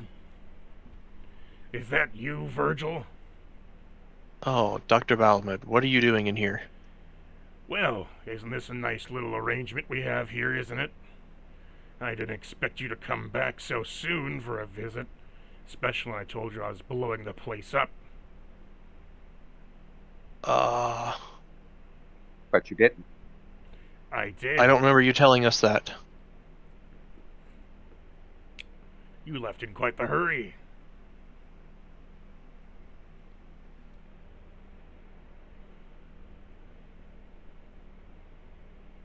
Okay, how long until you blow the place up? Well, that's the thing. I tried, and as soon as you guys left, I was trying to tend to the generators that were going wild, trying to rig the place to blow, but apparently that flipped off a mainframe switch and sent out an emergency signal. Some men came by, and, well, as you can see, they didn't like my options too well, and I ended up here. Alright, how can we help you? What do you mean, how can you help me? I'm a fucking brain in a jar connected to all my colleagues in the cryopods. Yeah, how can we help you blow the place up? Ah, put me on my misery, would you? Would you like that? Well, while it is a little disconcerting to be a brain in a jar, as you see, like, the brain kind of like moves a little bit, like he's looking, but, you know, doesn't have any eyes. It a little disconcerting to be in a jar. It's not all that bad, to be honest. I get to see my friends again. I get to talk to them. I get to enjoy their presence in the mindscape we have here. But you don't get to enjoy your robot anymore. I can live without that. I didn't get to see my friends for 100 years, and now I get to see them again. I'm in the best time of my life. At the same regard, though, I don't like that my research facility is currently being used for an operational backfoot of the very goddamn thing I was trying to go against. And, while that is all nice and grandy, that the robots are gonna go insane here in about 30 days and probably gonna fuck me up. I tried to fix that, and I failed. So now it's Joy. any time within 30 days. Well, I guess that gets you where you got. I guess that's what happens when you get too many cooks in the kitchen, or rather, too many sticky fingers on the keyboard. Yeah. Would you go and do something like that? You fucking idiot. I fat fingered a key. Fat fingered a key, you coating my ass. He kind of like puts his head down like he was rubbing the back of his skull, kind of like emotion-wise, but like obviously nothing happens. And so he says, fine. Let me think for a moment. What did you come here to do in the first place? Why are you back here? What reason do you have to coming back? To blow up the place. Oh, grand. So we had the same option. The idea. You just had it first. Well, why do you want to blow up this enormous place? Such a joy field in here. To keep up appearances with somebody. Working with a group you got, gay? Who's the faction this time? Honestly, I don't care about them, so I forgot their name. It's okay, you can play coy. I understand, kid. Oh, you brought the kid with you again. You know, it's really fucked up that you keep bringing a 10-year-old everywhere you go. Kind of traumatizing him every which way. I It'd am be not just- 10. It would be just as fucked up to leave her by herself somewhere.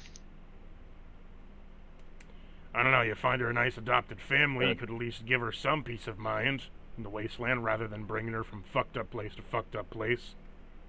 And Please how stop. big and what are the chances that family is a bunch of cannibals in disguise? About 15% chance. Yeah, exactly. Just check the basements.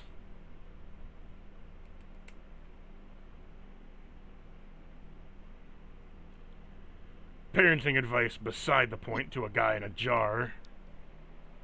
Who's your green friend? We found him in a cooler. Great, so you brought one of those fuckers in here. Yeah. Why in the hell would you bring one of his kind here? He's one of us now. And you talk about cannibals? He hasn't eaten anybody yet. I'm assuming everyone looks at James. Why is everyone so mean?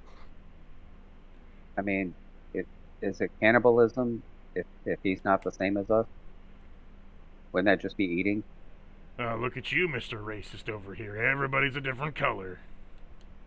I mean, You literally just labeled him as one of his kind. he is green.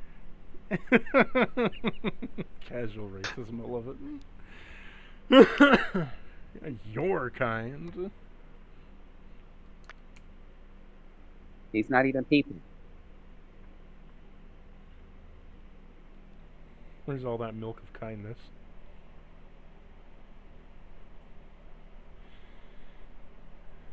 Anywho. So, you want to blow this place up then, kid? Yes. Well, that's just mighty fine and dandy, so why would I fucking help you? I finally got my dream of getting all my colleagues and all my friends back, and even though they're not in the physical term, I can still talk to them. But somebody's using your facility for something you don't want them to. Even at the end of the day, while I do hate that fact, I would much rather live in a jar, connected to all my friends that I could talk to for the next 100 years, than try to go against the thing that's keeping me alive. They don't fuck with me, I don't fuck with them. Besides, even though they're using the facility, I still have most of my core function and control. I mean, didn't you just say the robots are gonna go crazy and kill you? Yeah, they'll go crazy, but as long as my door's locked over there, it doesn't matter. What door? He kind of like blinks a light on the door over here. Yeah, Jams kicked it off the hinges, remember? He crit it. Yes, you There did is no kick door. it off the hinges. As soon as it Yeah, begins yeah, to there- blink, a laser gate comes up. Ah, oh, okay. It's just... You may have kicked the physical door off, which does leave a lot to be desired, but a laser gate's still a laser gate. They'll fry themselves trying to get through that thing.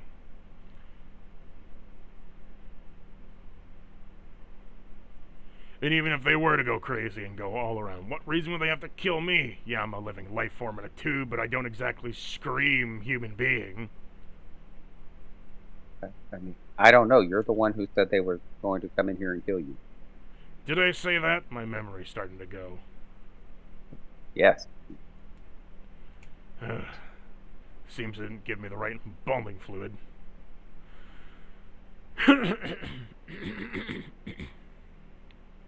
How about this? We'll strike a deal. As my voice slowly goes out.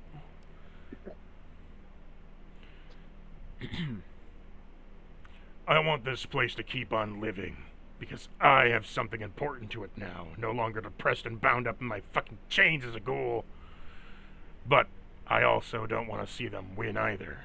So, given the place is already running at minimum power, go fetch some of the pure embalming chemical from the lower ranks down in the water filtration system.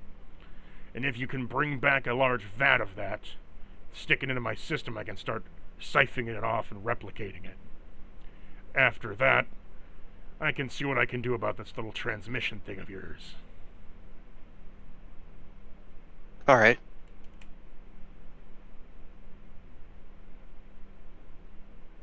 Sure. Go do that. I know you didn't intend this, Sven, but it had an echo to it right then and there, so it sounded like you were screaming at him in the room. It was really Nice. cool. Can we get past the laser gate? Sure.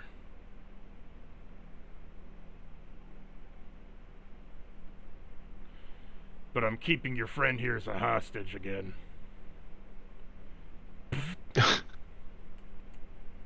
We're gonna need his big ass to carry the vat.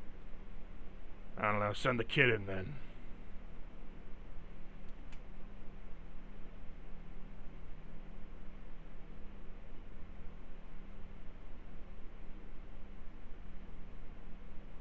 Alright, go do this.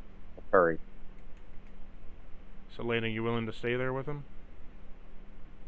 Sure. So, Lena, as you and him are like face to face again, he says, "So, kid, how you been doing? Haven't seen you in a while." Yeah, you know.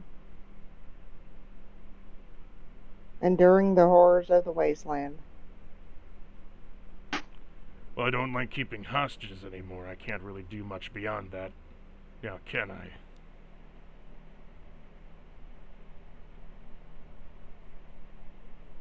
But here, have a lollipop for your troubles. As one of like the conveyor Hell doors yeah. open up on like the area down here next to the terminal, like tink, as a nuka pop falls out. Sweet. Thanks. No problem. I don't have many of these things, and I don't know what else is in any of the drawers, but At least I know that's in there. Can I look in your drawers? Don't say it like that, kid.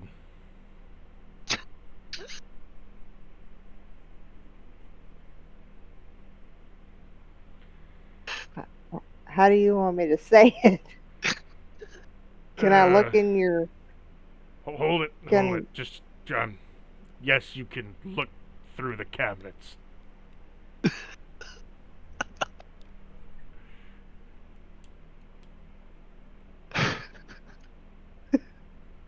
Chris Hansen assault dog gonna have to come in here in a minute.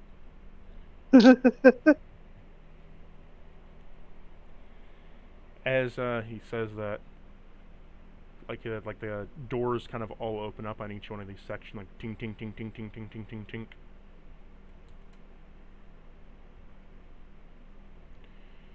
I'm gonna search. You know, kid, you remind me a lot of my family back when I had one. Oh, yeah? Yeah, I used to have a daughter like you. She was nice, had some golden hair. Small, but cute, anyway. Part of some cheerleading squad for some fuck-all stupid high school. Who names their team after pheasants? Nothing. Nothing. Pheasants are not even that aggressive. What's so ferocious about a pheasant? I don't think I've ever seen one of those. You ever seen a chicken? Sure. Imagine a imagine a chicken half the size. Looks more like a duck. But with a chicken mixed.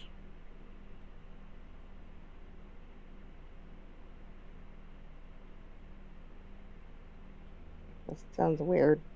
Roll me a perception Ooh. check. What did you say ooh over? Maybe it's like those dinosaurs that are super small, but they're super vicious. Dinosaurs being vicious? You mean what the? He searches his brain for a moment. The raptors? Yeah. I Uh-huh. rolled 21. So you managed to search the other cabinets. This cabinet had a nuka pop in it. This cabinet had some glasses.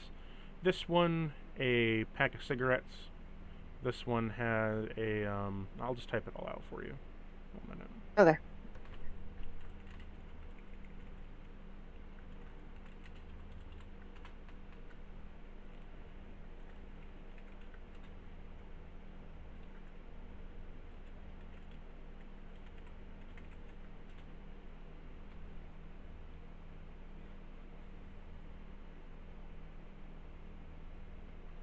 Cigarettes.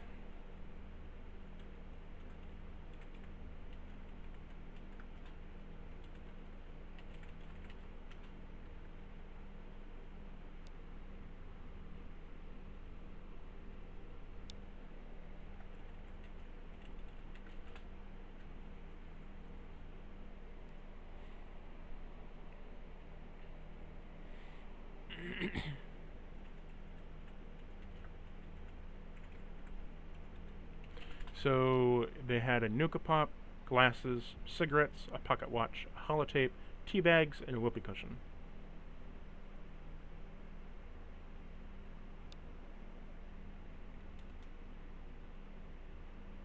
I'm gonna take it all if he lets me. Sure. So, what'd you find inside the cabinets? Another sucker. Ooh, this neat whoopee cushion. I'm definitely gonna use this thing. Oh, you found a whoopee cushion? Yeah. Can you show it to me? Um, I can't turn my head. oh, she holds it up. Oh, Clive's whoopee cushion. I remember those days. Clive would stick that thing underneath the cushions in the break room, scaring the bejesus out of people. Be long stretches of days. Nice little bit of fun. He'd stick it under table, under chairs. He'd even surprise us sometimes. He would put on top one of the patients, so when the sliding doors would come off, it'd go let out a fat rip. Oh, I do miss Clive. The good old jokester he was. Made this place seem somewhat alive, keeping all the personalities around. Although it's been a little bit dim without him. He was one of the first to go in the cryopods. He was having lung issues. Surprising, I know. He wasn't even a smoker and he had lung issues.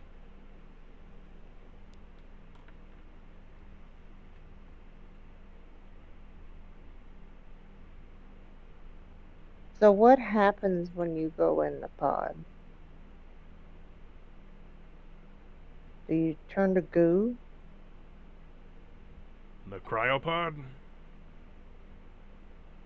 Oh, you get frozen.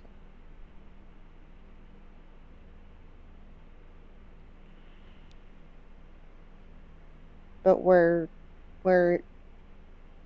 is he still here?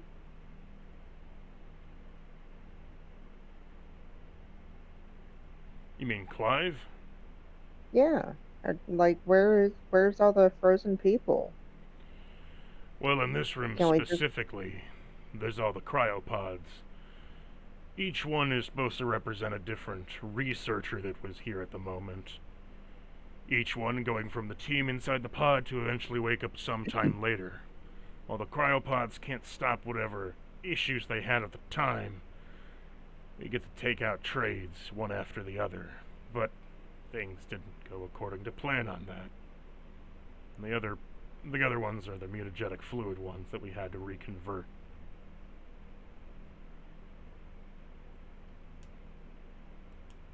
I don't know what any of that means.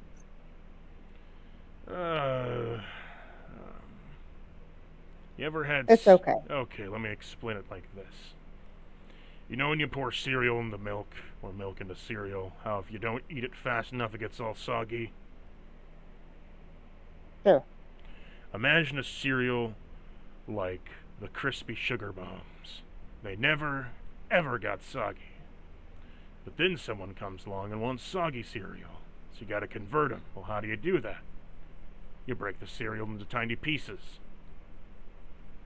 It kinda looks like mush, but it's what they wanted.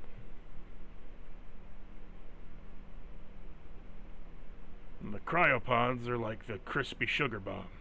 They never go bad, and they always stay crispy in the bowl, no matter how much time passes.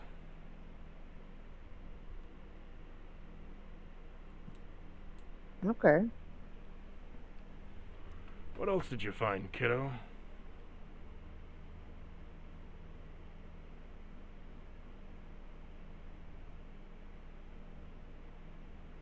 Lena? I'm trying to click. I got this neat watch.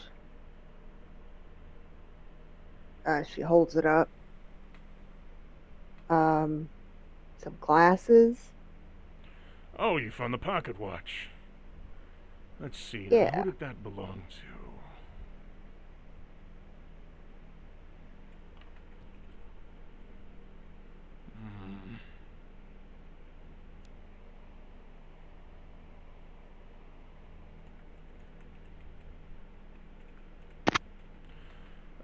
Hubert. He was our robotics engineer for this place. You probably saw one of his creations on the way in. He designed all the Mr. Handies and gave them personalities and such. I think, the three of them that he had were all based off the Three Stooges or something? He was a bit of a stuck... You wouldn't think that he was some kind of a humor guy. He liked to stick to time and liked to stick to schedule. Very strict on everything. But he did enjoy his practical jokes, or what he would call subtle jokes. Making the robots the Three Stooges all bicker with each other little bit by little bit as they get the job done. Or, program the terminals to tell jokes at you if you fuck up. Just small things. Things you would think are part of charm, but things he encoded into place to make it a little bit lighter on everybody's systems. He was even the one that used to pull pranks in the soda machine. Make them taste like ramen, or beef, or chicken. Remember one time he even made it taste like toothpaste. Ew.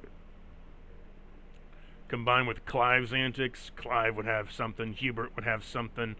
You would never know when Clive did or if Hubert did it, because sometimes Hubert would be a little bit too graceful, and sometimes Clive would be too graceful, and sometimes Hubert would stoop too low.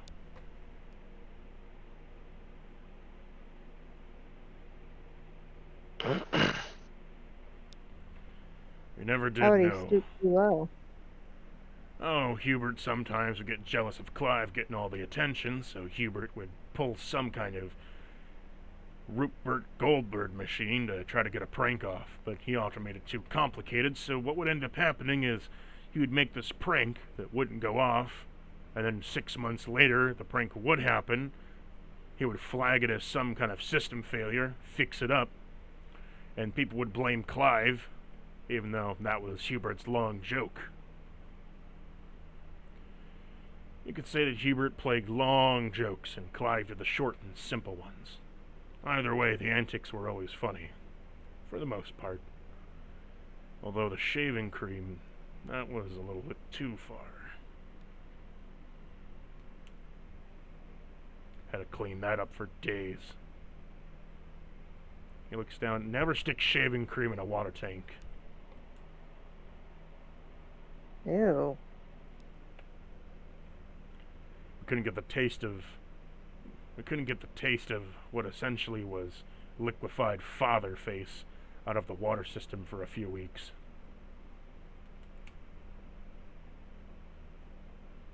She looks disgusted. It's like licking a hairy beard. Ew.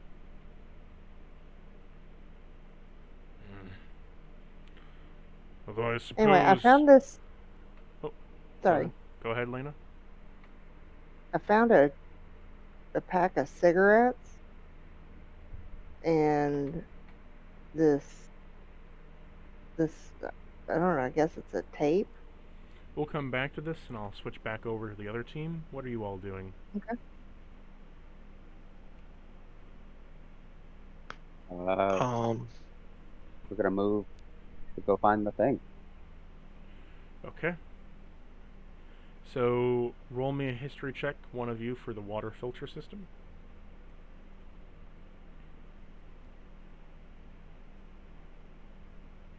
Go ahead, Virgil. Okay. 16. So, you know the room that you found the purified water in? You gotta go to the I believe opposite so, yeah. side.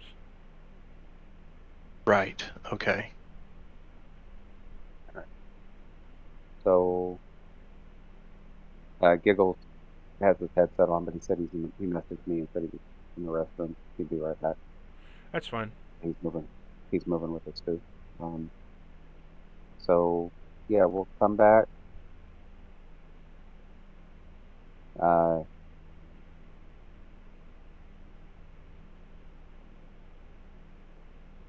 Come here.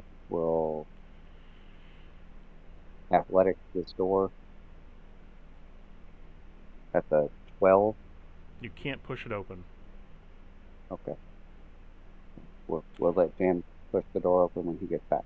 Virgil, why don't you try? You've rolled a few nat 20s. 13. No, you kind of just shove at the door and nothing happens. Back to Lena. You said you found the cigarettes, I'm Lena? back. Yeah. We'll do the cigarette story Surprised and then to we'll... find that. Yeah, no problem. So, he says, oh yeah, you found Sharon's cigarettes. She was quite the heavy smoker. a very heavy smoker. That's why I said Clive got the lung issues, but he never got it from himself. Probably got it secondhand from Sharon. He said Clive and Sharon worked as controls. Well, they worked as quality control, running the generator. Clive got into the generator room, and Sharon was always about water treatment. That being said, though, she smoked up a storm. I swear to God. I don't know how she didn't get lung cancer. She went through a pack a day.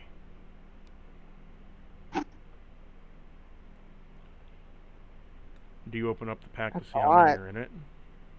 Yes. There's 54 cigarettes in a pack.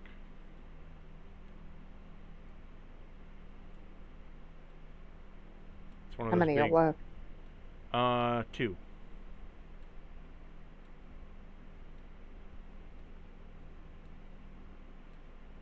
So this must have been the end of her day. Sharon was quite the... You could say she's a lot like Hubert, always down to the last wire, every detail, kind of strict girl, but she wasn't strict like Hubert. Instead, well, Hubert was strict about the deadlines and timelines. He didn't care too much what happened in between. As long as you got the work done by the end of the deadline, he didn't care if you goofed off. Sharon, however, oh, she was a bit of a bitch at times. She would go off on you, make sure everything's running smoothly, and she'd stress about everybody, micromanaging everything. But she was mostly taken up by the water filtration systems, and she loved managing and micromanaging the fuck out of all those dials and templates and sulfates and everything in between. Be granted, she did make the water chip last a hell of a lot longer than it was ever supposed to, through her careful inspections of it, but at the same time, one could say she was a bit of a stiff neck at the dinner table. But with all things that are tough on the exterior, she, let's just say the eyes in the room always moved when she moved in it.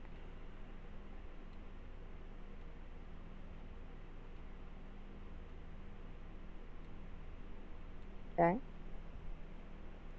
We then head back to Jams. Do you want to open up the door, Jams? Sure. Athletics check. 13. You manage to not open up the door. Uh-oh.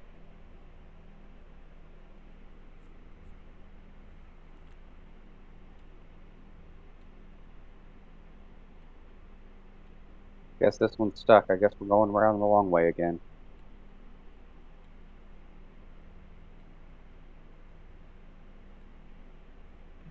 As soon as you pass through the door again, where the couch centaur was, Yeah. you see that it's a mass of flesh.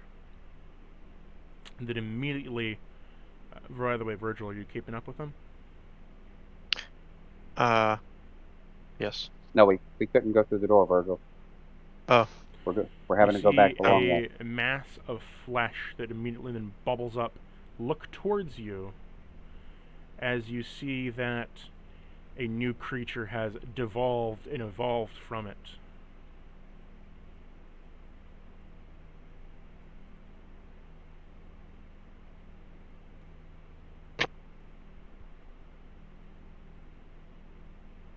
It begins to give off its own light source,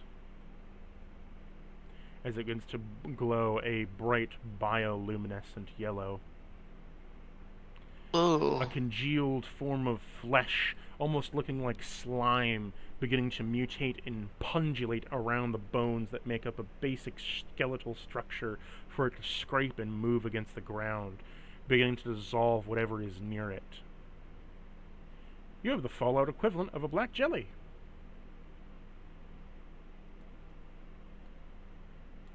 For all you D&D nerds.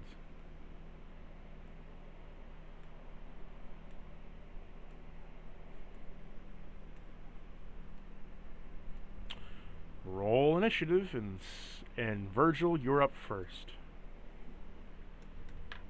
Oh joy.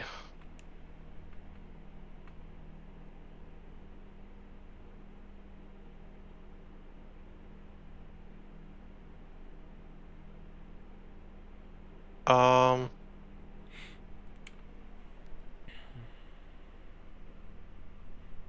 I'm gonna stay right here and give a bunch of AP to Jams. Okay. How much AP do you give? Let's see, 3 to 1 is the conversion rate. So what's your max AP? 20. 20 divided by 3 is what? 6. 6. You get, thank you for mathing when I couldn't, you get 6 AP, James, temporary. Virgil, what do you, not Virgil, sorry. Sven, what do you want to do? So I get to do my free move. Immediately moves away. And then I give Jam 11 AP. 11 plus 6. So you have 13. 17 temp AP now, Jams. As they're saying, go get him, Jams. go fuck him up.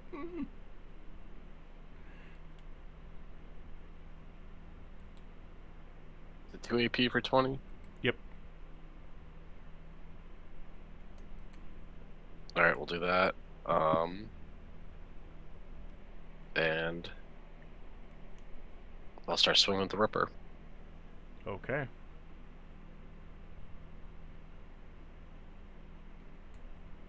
So it's gonna hit. Okay. Don't bother rolling for limbs. Okay. As you cut into this thing a little bit, the Ripper slicing through, you see as if the Ripper teeth are starting to melt.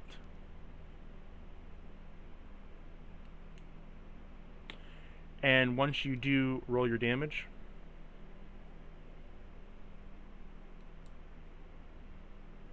$21.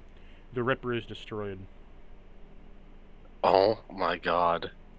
It melted it in 2 pieces.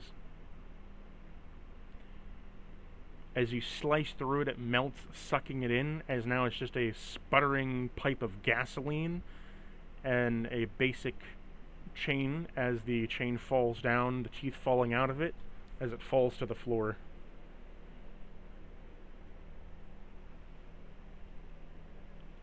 As it liquefies the other half inside of it.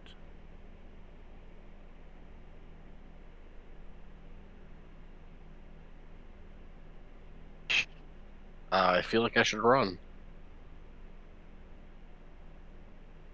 You have all the AP, so your job to kill I it know. now. I guess you I could. guess I'll... I guess you could punch it and do some damage to yourself. Yeah.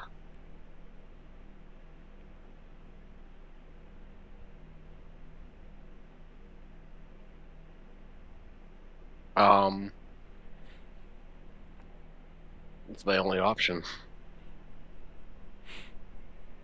I guess I'll see how much damage I take. So I'll punch it for 21 damage. Okay, you take 20 damage.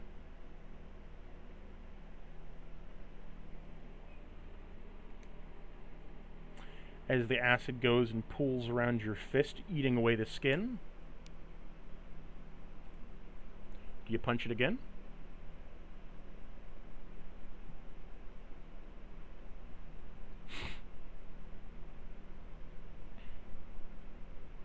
No. No, not gonna punch it again.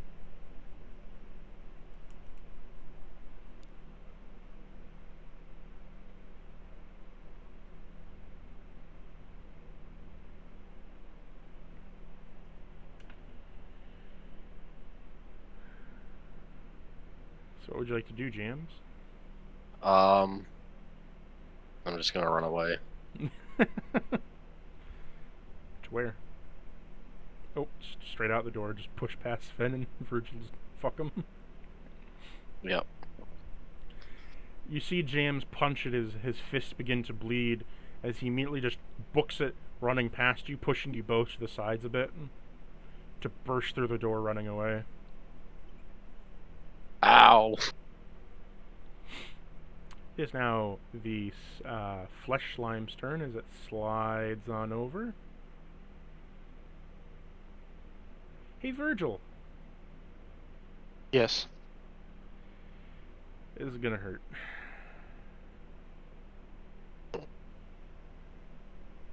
Hits once. Hits twice. You take 28 damage to your chest as it slaps you hard against the wall, bashing you against it, cracking it a little bit, and your armor takes equal damage. So your chest took 28 damage total, and your armor condition rating takes 28 damage equal to that as well, on top of whatever it stopped.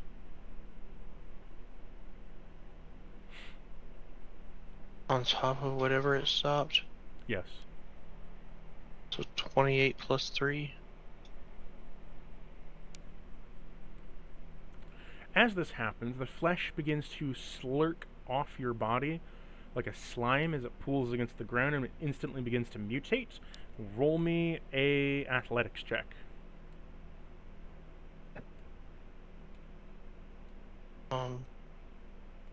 Okay.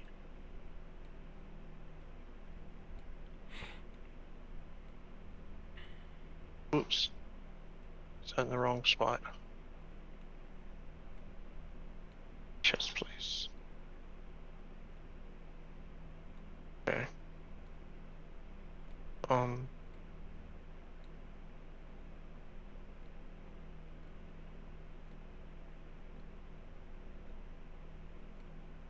12. You are rooted in place as the flesh has grown around your ankles, rooting you in a place completely as it then hardens into cartilage. Sorry, calcified cartilage and bone.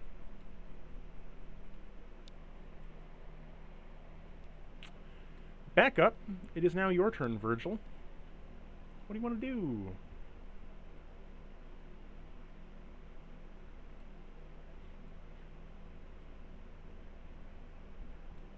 Gosh.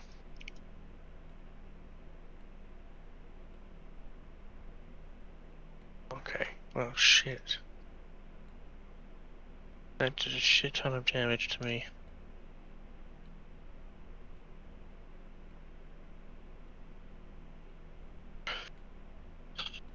I feel like it would be very useful to have something incendiary right now.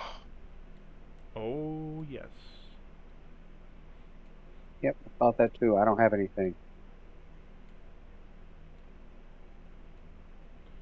But do you want to shoot it anyway? I mean, technically I do have something incendiary, but it doesn't do incendiary damage. What's the incendiary thing you have? I have a flare gun.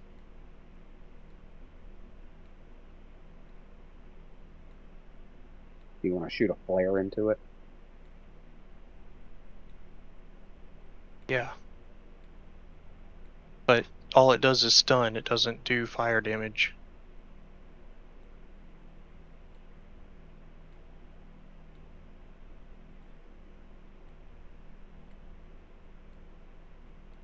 Sure, I will shoot it with a flare gun. Maybe it'll stun it.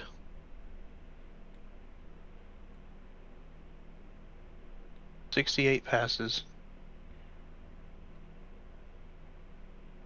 Okay, so you load the flare gun. I'm assuming you have flares. Oh shit. Yeah, we had like 8. Do we have 8? I can dig back, but I want to say we had like 8 of them from when we initially got the gun off the guy. Because I totally didn't record that. Yeah, let me search.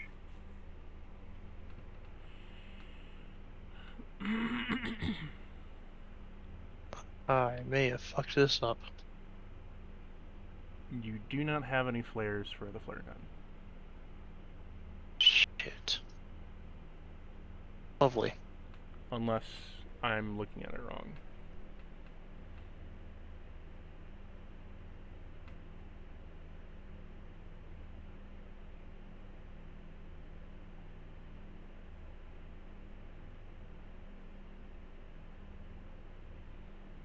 No, we had at least 1 because we were supposed to use it to do the trap.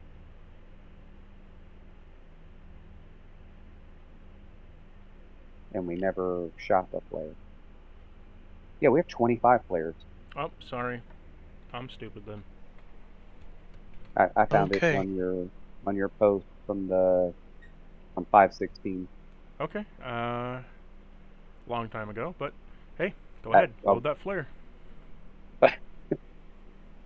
Look, I had to dig through. I knew we had gotten some. Shit, I clicked the wrong thing. No, we're not doing that right now. Stop it. So how On a much different damage? Well, I rolled a 2.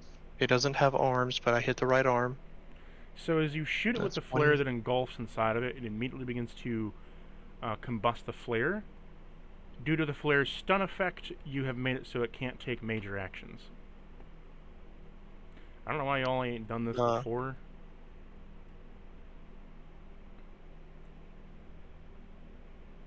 Stun ability is pretty strong.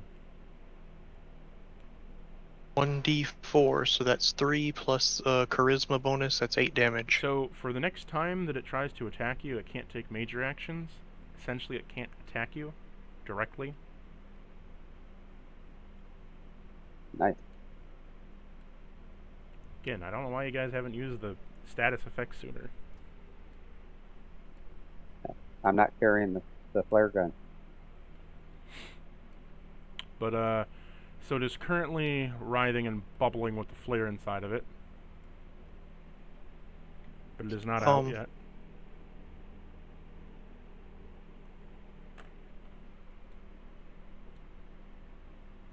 Would you like to do anything else?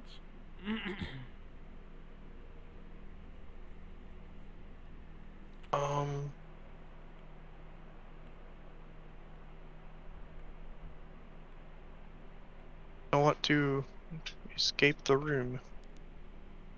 You can't. You're rooted to the ground. Oh, right.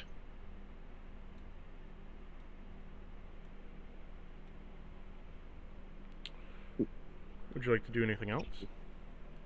Why don't you shoot it? I guess I don't have any other choice.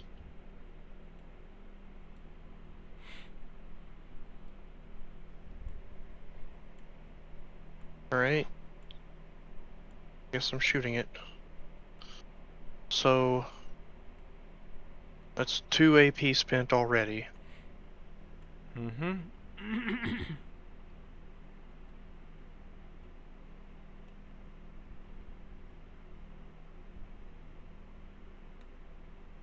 Six passes. Direct armor damage. Doesn't have any armor, so just hits it. 19 plus 5. That's 24 damage. Okay. The first shot passes through, doing some damage to it as you see one of the hearts inside of it pop, as it is now slacking a little bit, looking like it's kind of like losing its form a bit.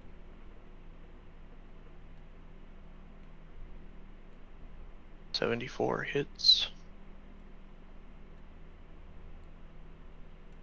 Right leg.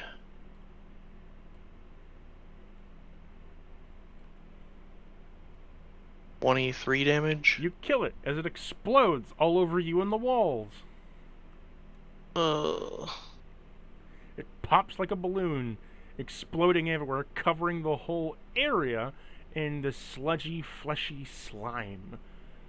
You both will take 10 acid damage to the chest. Okay. So deal the 10 damage and then take 10 extra condition damage to your armor.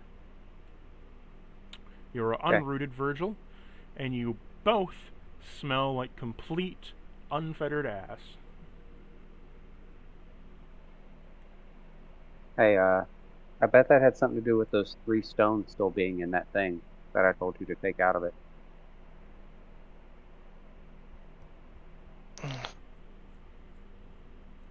I'm less worried about that and more worried about my exceedingly low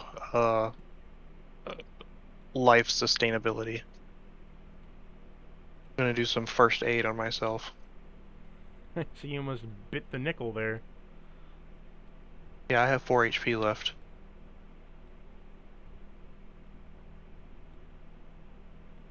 Yay, 26. So 41.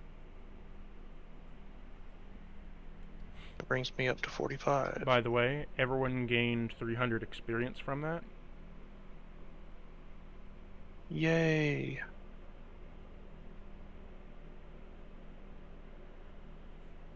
Including Lena.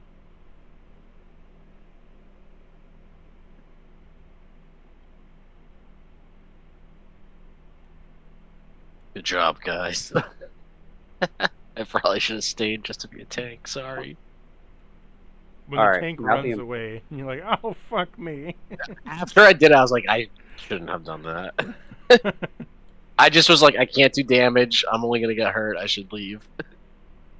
By the way, now you're backed up to full volume, so I'll turn you down a little bit on my end. So let's find the pieces of the Ripper if we can. You can't. It was fully, half of it was fully dissolved. Awesome. I mean, So we can't find a Yeah. broken river? You have the handle, but none of the mechanical bits.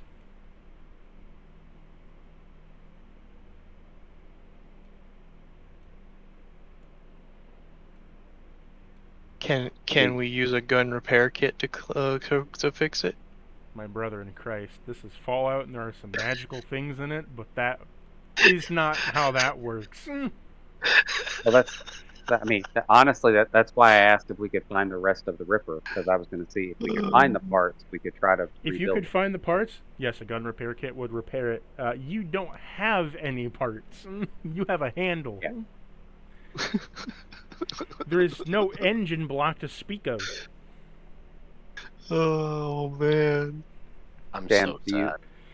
you have another Fucking melee? Virgil just I goes to don't. the corner and smacks it with duct tape and gives you a Ripper back. All right, take the pipe. Right.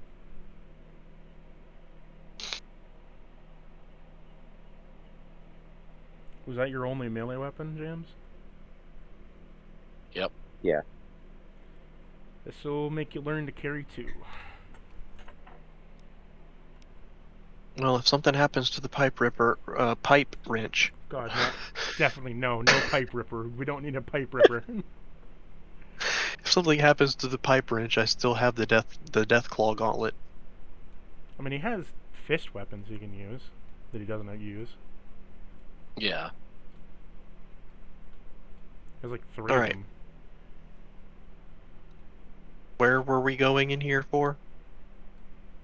To go the long way around. Yeah, we had to go the long way back around to get everything. I see. Onward we go then. All right, Giggles, I sent you the information.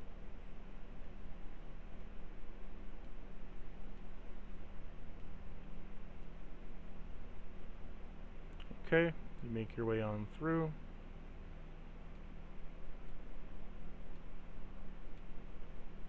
I'm assuming Sven will follow you as they go. Yeah, sorry, I'm updating my sheet. To No, show you're that I fine. would Take your need that. time. So Sven, as you walk through the halls, bit by bit, you begin to hear more clanking, similarly to that robo brain before. Clank, clank, clank, clank, clank, clank, clank, clank, clank, clank, clank, clank, clank, clank, clank, clank. As it comes around the corner. Hello there, initiate of Dr. Balmude. Hello. Have a nice day and report to Dr. Balmude immediately. Of course.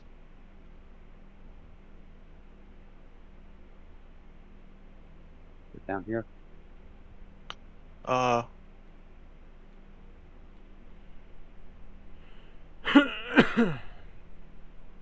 You on, get in here. hold on. You need to...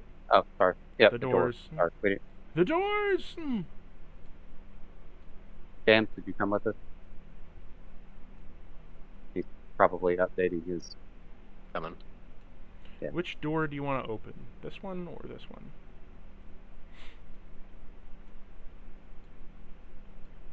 I think it was the bottom one. Because he said it's across from. So let's go in this one.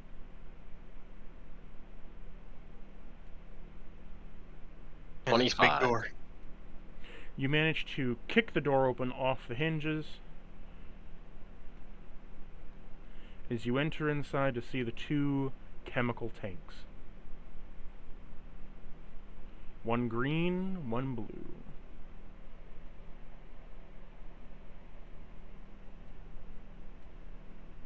Alright, I want to identify the tanks. Medicine check.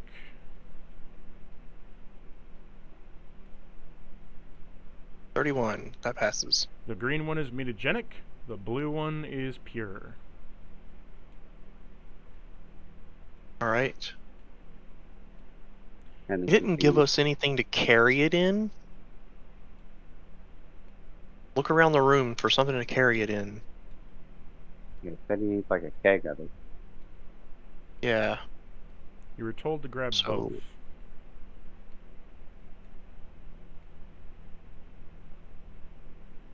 Empty your flasks. Nah. That's We not need more gonna than be- that. Yeah, that's not gonna be enough. He needs a keg. I wanna search the room for an empty keg. Perception check. Okay.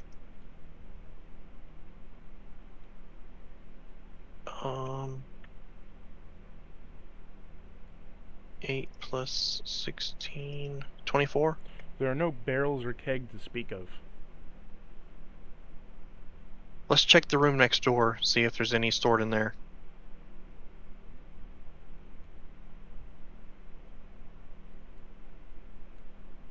Gonna need you on the door again, Jams. Athletics. 14. You manage to open up the door, to which inside you see there are empty vat containers of where there used to be the fish inside.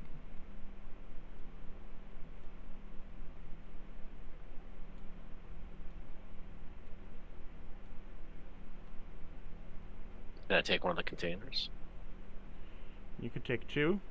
You need two. Take 2. Yeah, we'll take 2.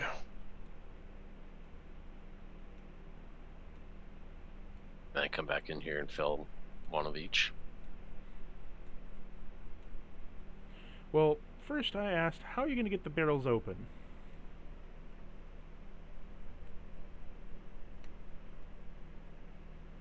Shit. My teeth. You're gonna Do bite. they- do You want to bite into the mutagenic fluid. Okay, Jams. No. Go for it, Jams. Is there a spout or You could do an investigation check. Like you did with the Alright. other one to search for a weak point. ooh, natural 20? You see there's a weak spot on both of them in the same place there was of before. It looks like they were identical tanks to each other, so you could realistically whack them hard enough to open up. Oh, that's gonna pour it all around our feet. And down the sluice gate. Alright. I show Jams where the weak points are. Swing away. You don't need to actually swing to hit, you'll just break them open. Okay. So as you break one open and you begin to hold it, pulling around, I need you to roll me another athletics check to hold the vat steady. See if you slosh any on yourself. 24. You hold it steady and nothing sloshes until you seal it back up with a cork. You seal it back up, not so much with a cork, just like the metal construction thing. You flip the switch on it and vacuum seals it. You want to do the other one? Yep. Another athletics check? 17. Again, you manage to cork it and continue on your way. Now, Cool. Let's roll go me an back. acrobatics check. 26. You manage to not slip and fall in the slimy embalming fluid that is on the ground right now, pouring down towards the sluice gate that you're standing in the middle of both. Oh, good. I did it. So, as we now cut back to Lena. Lena, you still here? Yep. Sorry, I was muted. Okay. What thing do you give to him next? Let me look at my Discord. The holotape. Oh, I didn't know there was a holotape here. You can stick it in the deck into me. As he pops open a little, like a little holodeck player opening. I'll play it over the speaker. We can listen to it together ourselves. And put it in. As he puts it in and begins to play it, it says, the speakers play, it says, "Well, whenever you find this, Dr. Balmude, or should I say Mr. Balmude to you and your wife just got married, didn't you? And on your birthday, no less. Well, my dearest friend, from everyone here at the Lamb, while you're out having your fancy adventure, you'll find this in your drawer as soon as you get back. Now, everybody, 1, 2... Happy birthday to you. Happy birthday to you. Happy birthday, Dr. Balmude. Happy birthday to you." As they all sing, it says, "You'll be what, 65 this year? Damn, man. Stick that number on an atom bomb and you got our country's supply. Add a few thousand, of course, but you're not that old, are you?" "Yeah, I could say that too." As Hubert steps up. "Yes, I would like to say to you that your presents will be locked within your disk, and all you need to do is play this tape, and we will surely find them. You'll find something from each of us in the brain room for the cryogenics freezers. If you eventually do find this, I would like to say to you, while I do love your work, your pork chop needs a bit of work." As the different voices pop up and say their gifts to him, as one pops up and says, "I'm leaving you a Nuka Pop, Doc. You seem like you just need to lighten up a little bit. I mean, you're always so stressed out, after all. You need a little bit of sweetness in your life. I decided to get you a new pair of glasses, dear Mr. Balmude. I know that you and your wife are a little bit on the edge, so I decided to pair these up myself, and hopefully they help you out. And while I know you're not exactly a smoker like I am, and while I do have a bit of that coal lung you keep talking about all the time, maybe you can share a pack with me, and we can learn together, mostly you, of why I enjoy the sweet smell of methanol mixed with chlorine. And, well, I do hope that sometime we can settle down to our dispute of you calling me Dr. Hobart. I'm not a stand mixer, but I do leave you this watch to help you keep on time. After all, you seem to be slacking quite a bit. And oh, hey, Doc. Now, I know that you don't like me all that much, my country folk and stuff, and I try to give you a few pies here and there, but I'm the one recording this here thing, and I found one of them old holodecks in the back, and they didn't have any tapes on them, so I thought this would be a nice little message for you to find out with. And I brought you the tea bags, for they are pristine in quality. They give you the best taste imaginable, and the best warmth you could offer. They aren't the best anymore, because the Americans blew them up, and the French no longer produce the tea bags, and they are considered contraband, but as you may have these contrabands and drink some with me the next time we have them. And after all, Doc, this is Clive. I'll be keeping this whoopee cushion on your backside. Hopefully I can trick you with it, but from me to you, from one prankster to a new one, I might be able to ring you up as the newest jokester of the lab. Especially when I go in that tube over there. It's only a couple weeks away, and we've talked about it, but I want to give you my whoopee cushion as a last resort. Make sure the jokes keep going, Doc. And then it cuts out.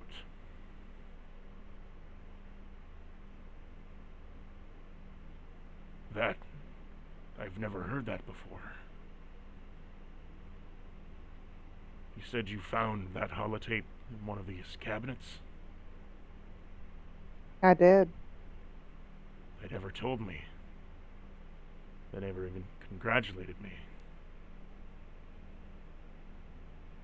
I thought... Sound He goes silent. sounds like they cared a lot about you. Yeah. I guess they did.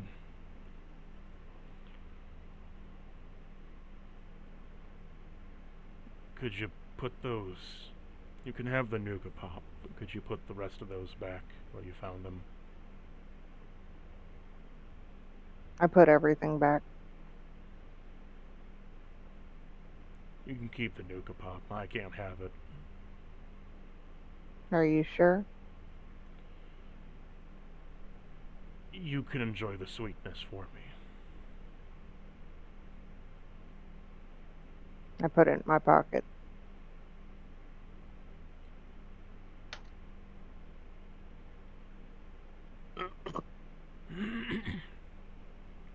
As that happens, the laser gate fizzles back down.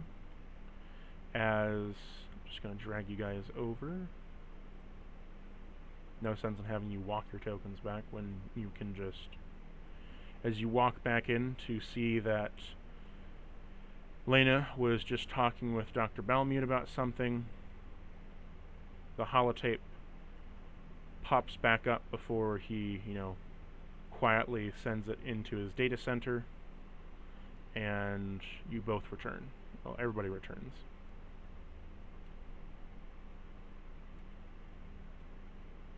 What do y'all do? Here you are. We have your 2 fluids.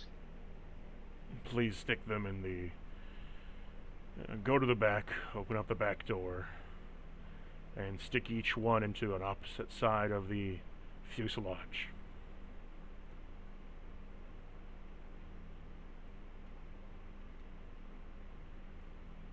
You don't need to drag your token back there. I imagine James just walks back there. You see through the 2 doors there's one for the other. You stick them in as they begin to train and slowly begin to be analyzed. Well, that's cooking. Your friends have been good company to me.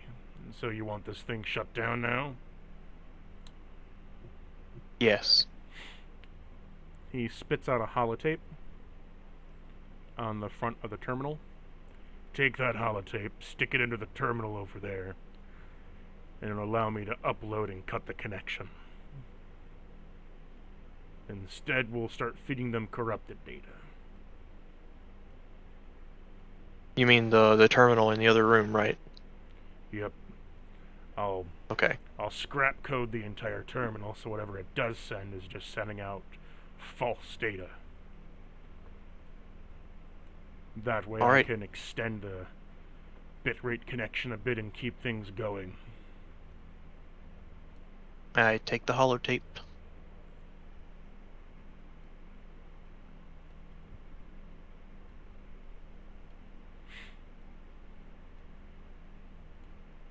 As you make your way back to the terminal beforehand, do you load it up? Yes. As you load it up and launch the code, it begins to overtake the terminal completely.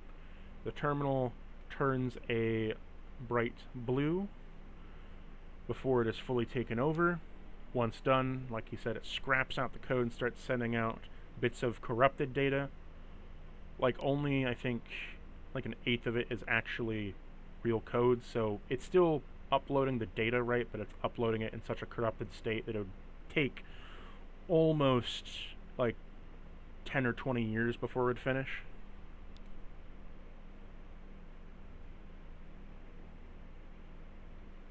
Cool.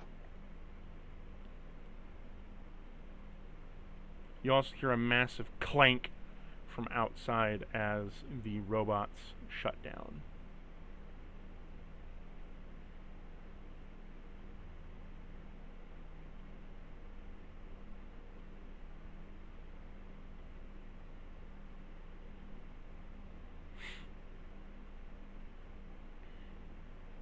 All right.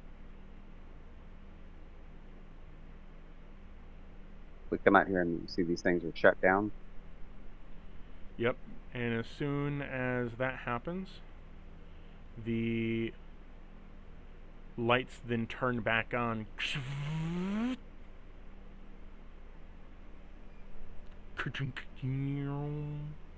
As all the lights turn back on,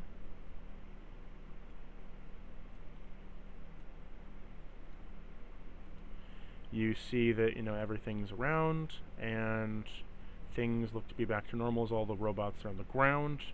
The intercom kicks on as it says, "Hey, you smoothskins over there.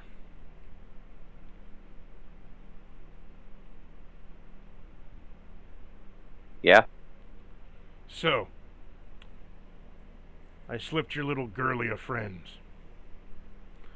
When you get outside, toss that grenade at the door."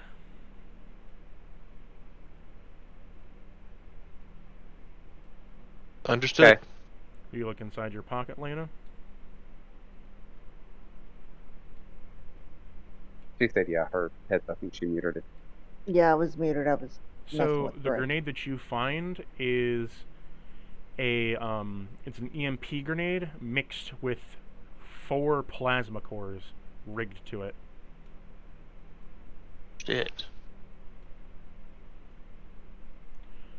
4 plasma cores and the bottom of a fusion core cap on both sides, encapsulating it. So it's using the uranium from a fusion core, all 4 plasma cores together, plus the EMP to just help jury-rig it all together and get it to high enough voltage. And I have to get Sir Silver Eye out of range of that EMP before we set it off. Yeah. Hey, Virgil? Yo. Strip these robots and let's get out of here. Okay, I stripped the robots. Ooh, stripping them down? Yes. Just like Sergeant Steel Tips, right? Oh, jeez. No, this is much more technical. I see.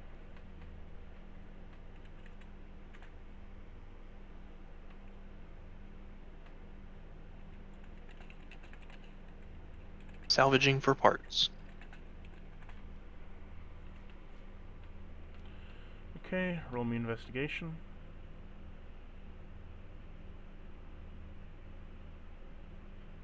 $14 and 13, so 27.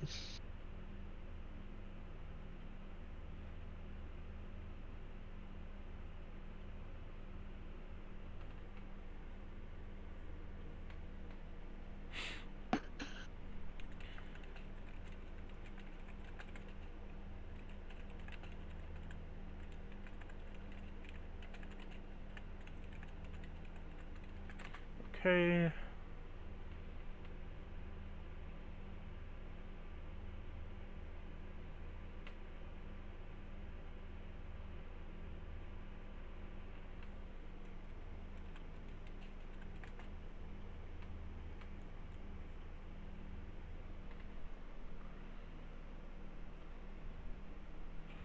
Okay, so I'm just going to do a group, as in like you did it for all of them. For the one, what was the one roll?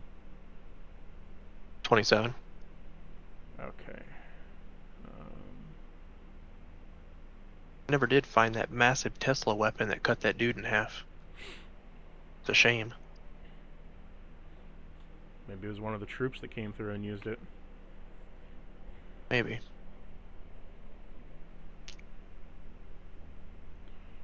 Okay.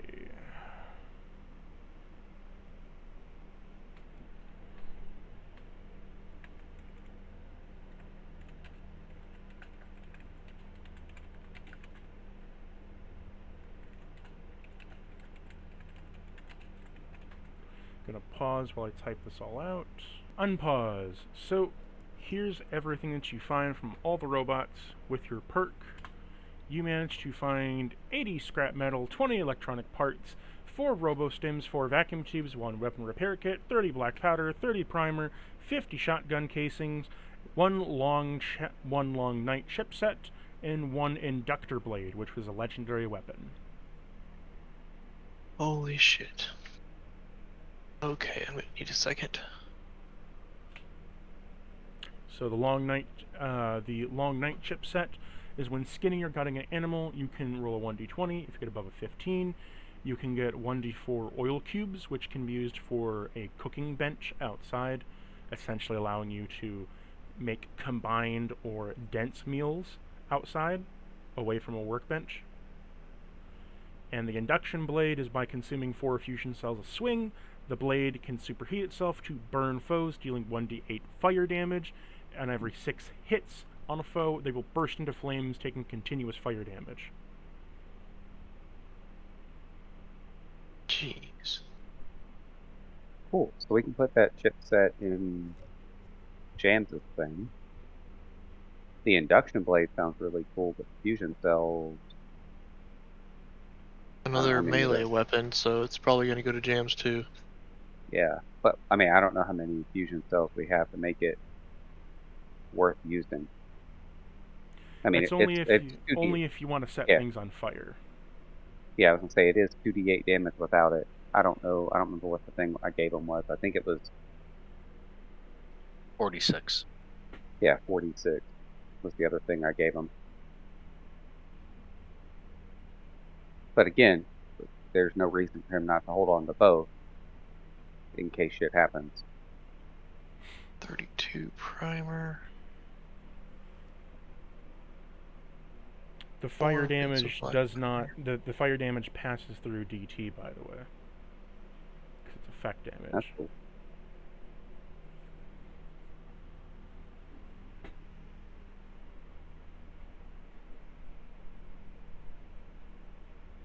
And is the weapon repair kit different from the gun repair kit? Same thing, different name. Okay. I forget that sometimes. Just means I'll just add 3 to I'll add 1 to make 3 on my gun repair kits. Just for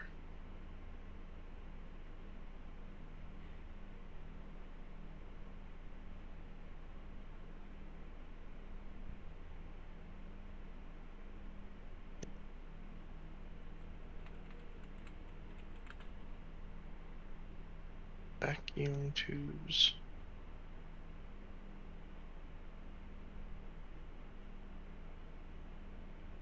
So I've got that.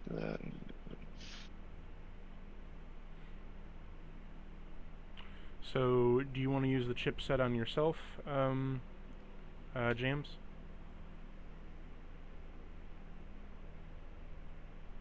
Sure. Okay. So, as you slide one of the massively large SD card slots essentially into your Pip-Boy, a cartridge slot anyways, you now have installed the Long Night chipset.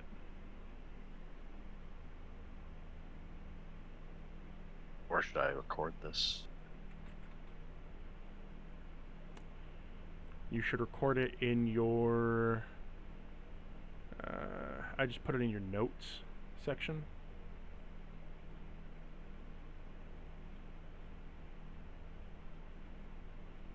You said long knife. It's in the chat what it does. And long night. I'll also be dumping it in your items and equipment page. Do you choose to take the weapon as well? The induction Sure. blade? Yep.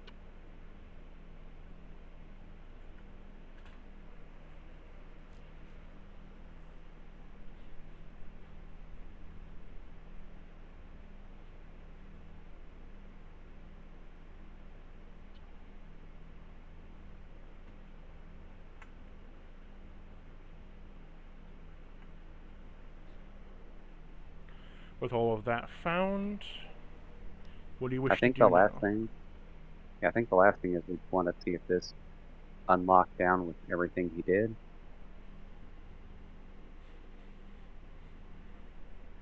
Did we get the sample we wanted? I forget. The blank genome sample. You did not find it because it was already taken. That's right, as it was in already the- stolen. People already stole it. That's right. Yep. All good. Yeah, let's see if this little secret passage we knew about unlocked. There is a keycard slot, as well as it is a tumbler door, so with a high enough strength you could rip it off the wall, but it is like pretty fucking, it's like a vault door thick.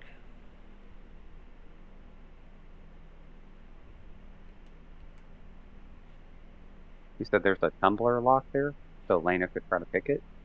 Think of like a tumbler lock, like a bank vault tumbler lock. You can't really pick it. You could try to open it. Similar, I guess.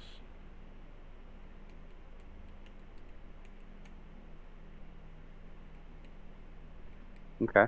Yeah, I mean, let's give it a shot and see if we can get in this bit.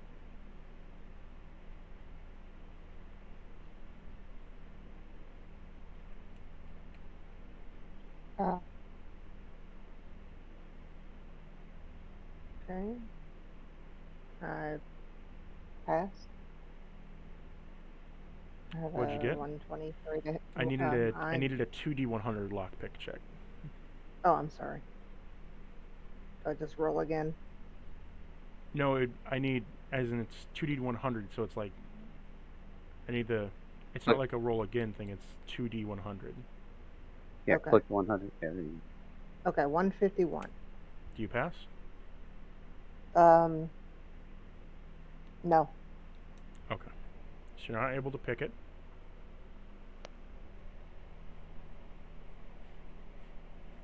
You said there's a card key thing. There's a keycard slot.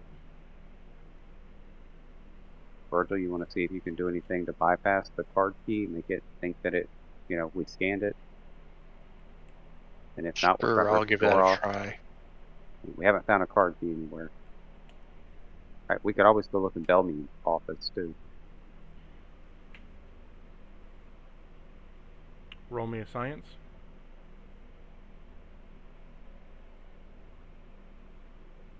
Pass.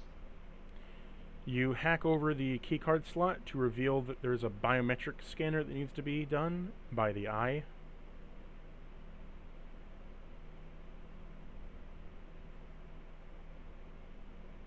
I Okay. use my marked eye. As it scans, it initially says rejected, but because you have the mark, that you're accepted. Rejection overruled as the door opens. Nice.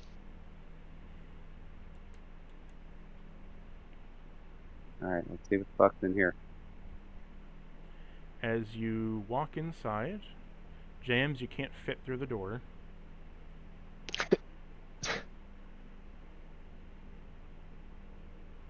Rate the doors. You walk inside to see a man immediately grab his plasma pistol and says, "Who are you? Where are you from? Who did you come with? Why are you in here? State your business now before I fry your brains." Whoa, whoa, whoa. How did you Good get talk. How did you get the power back on?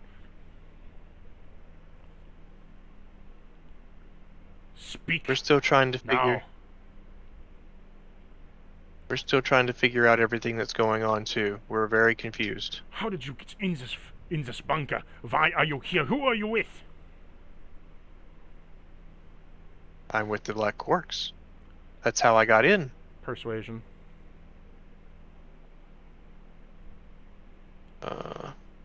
D20. Good roll. 19 plus 2, so 21. Why didn't you state this in the beginning? What is your code name? I'm new. They haven't given me one yet. Well, this doesn't happen often, that scouts are sent on this mission, or that new adepts are here. It seems that this company is getting a little bit stingy with its resources. Very well. Who is the man Yeah. next to you? These are my companions that protect me as I go through the wasteland. Companions.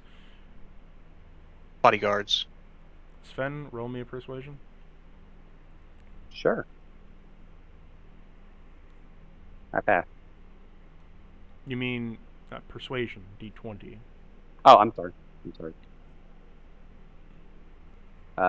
Let's see. That would be a 12. He looks at him and he looks at you as he says, "You look a little too fragile to be a guardsman from the Black Quarks. Why do you have a child with you?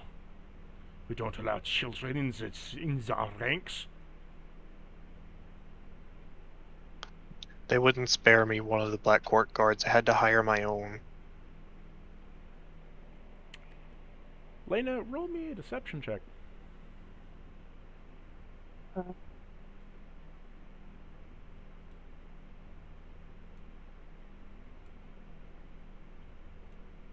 Holy shit! Lena, nat 20s. Holy fuck! I imagine, Lena, that you just pull the whole grenade act like you did before, where you just kind of pull out a grenade, and he's like, okay then. I see that you had to hire your own help, then. It seems we are very stretched for resources, but that makes sense given the mission here. Why did you restore the power to this place? We instruct others not to restore the power. How did it get back on? Did you put the power back on?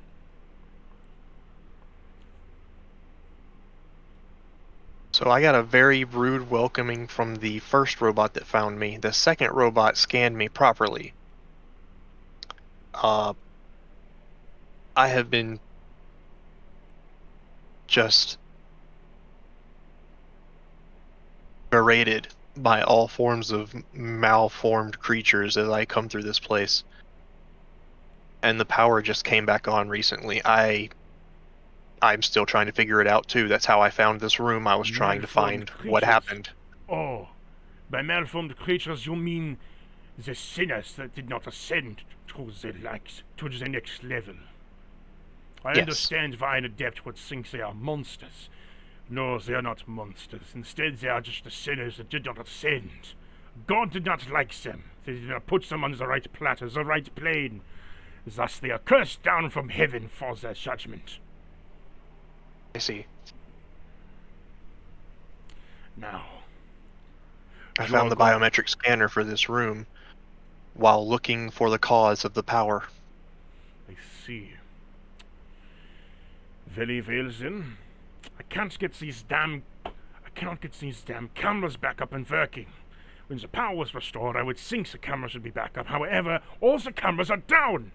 And worse yet, all the computers are scrapped out. It appears that someone has hacked into here some way, which is why I ask you what you are doing here. But you say you're an adept. It means that someone, maybe one of your companions here, must have fucked with the terminal. And now the scrap code is getting out and causing issues. Not us. We don't. Yeah, I'm no good with computers. I'm Can real you show good us with the guns. terminal?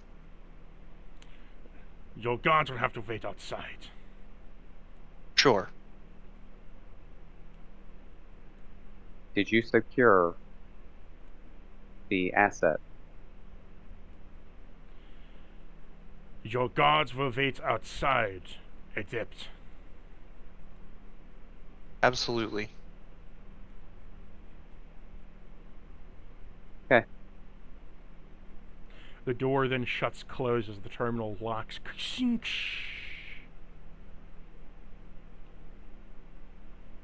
Now then, over here at this terminal. This terminal here has been feeding nothing but scrap code for the past hour, and I can't get it under control. It also has been locking everything out. What is happening here?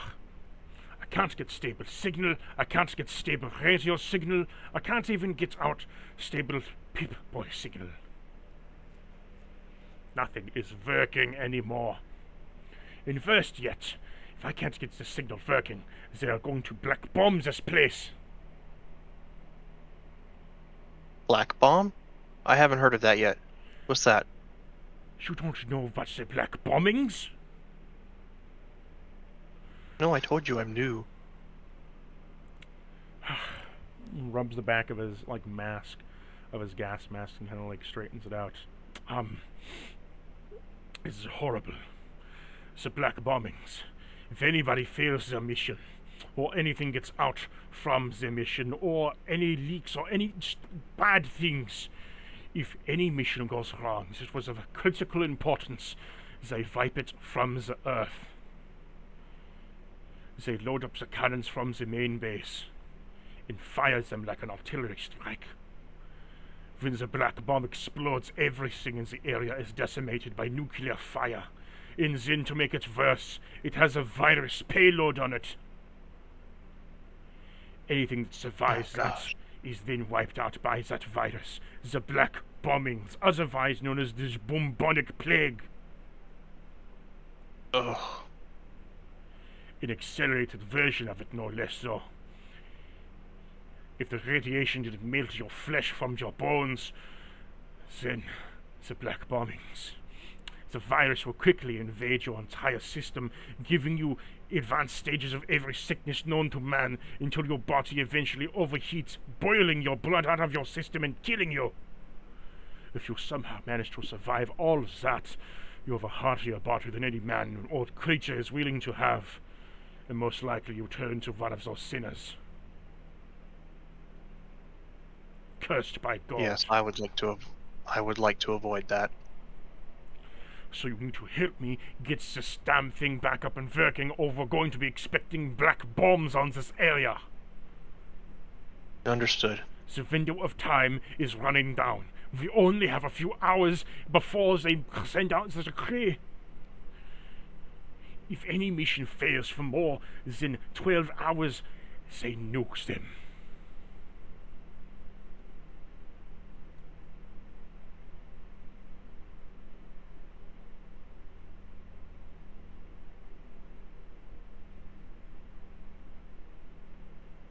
Alright, what do I need to do?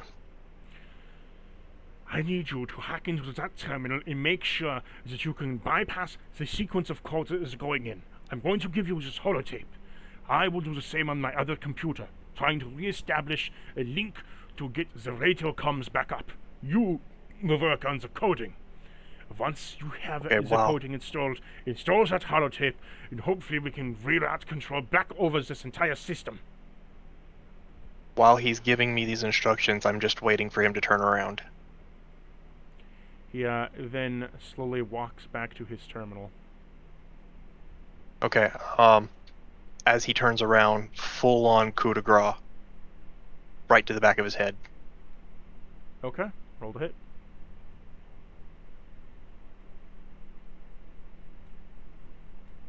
.64 hits. As you fire off the bullet that sinks deep into his head, killing him, exploding his skull as he falls to the ground. Splat. The bullet goes straight through, hits the wall, and begins to ricochet off the walls. I duck for cover. It hits you in the leg. Ah, shit. You take the same damage.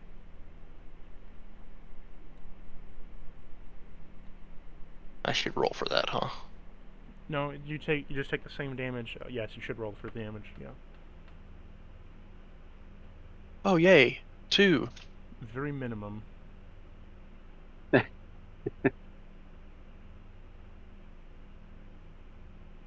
And Graycon wasn't around to make it higher. That's right.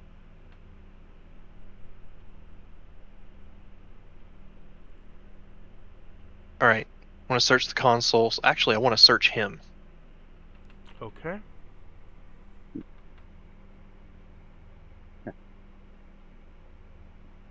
Come on, super electric gun, huh?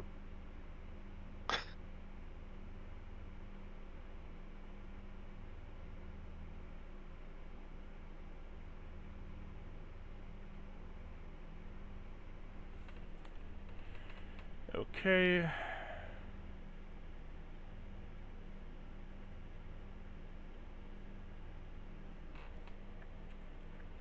So you find some light armor. And you also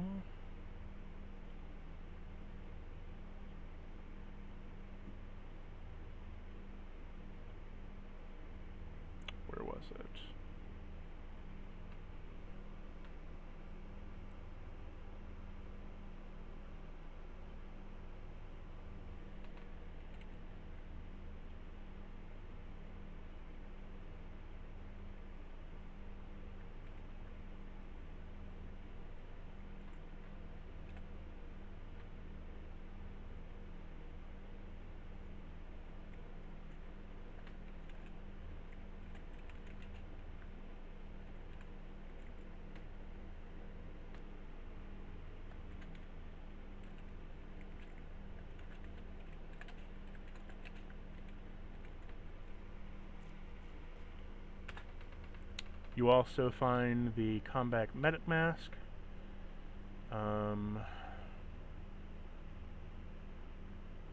Lastly,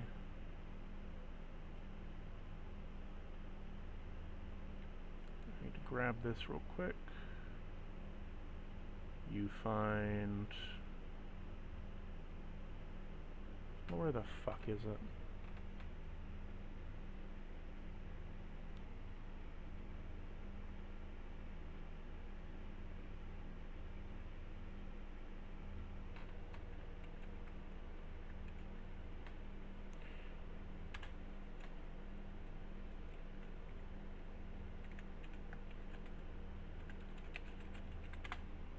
You find a plasma defender pistol with 10 fusion cells.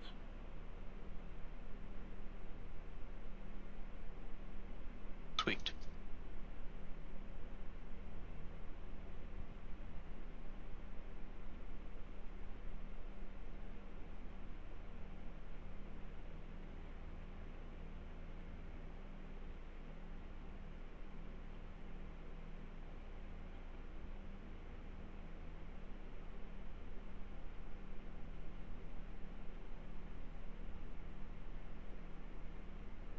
All right, now I search the consoles for the button to release the door.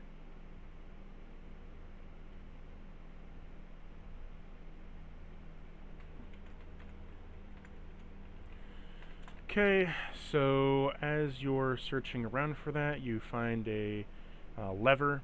As you release the door latch, you release the door latch, getting all of the stuff off of him, and you can now exit the area. Okay, terrible news. There's nothing we can do for Dr. Balamud. As soon as the Black Quarks discover that this place's mission has failed, they're going to bombard it with nuclear fire, with fucking ridiculous amounts of viruses added in. We need to get the fuck out of here. Okay. Let's go. Oh wait, that door's closed. Let's go this way. Well, when you turned the power back on, the power locks are back on, so the automatic doors are back on. Okay. Cool.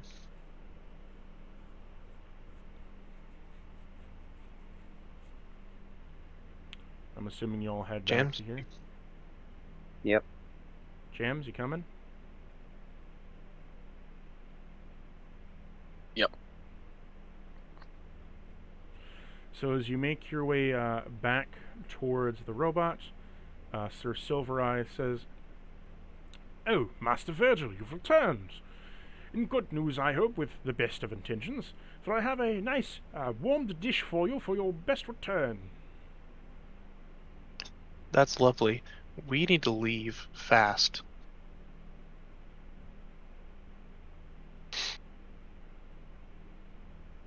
So, yeah, we leave.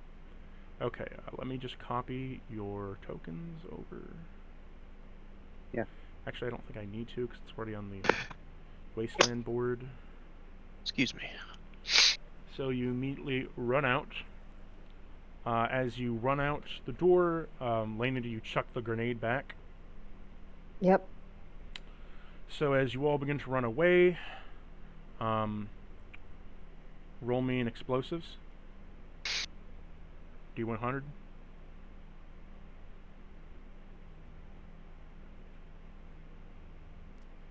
Okay, you hit. 8. So Yes. you hit. So as you continue to run about 20 feet away, you chuck the grenade as it immediately fires as you see a plasma green bolt of lightning strike up from the ground into the sky and cause a radiation storm. Oh, shit. It has melted the outside of the bunker completely, surrounded with slag and metal, and now a radiation storm has occurred from the pent-up energy of the EMP combined with the plasma.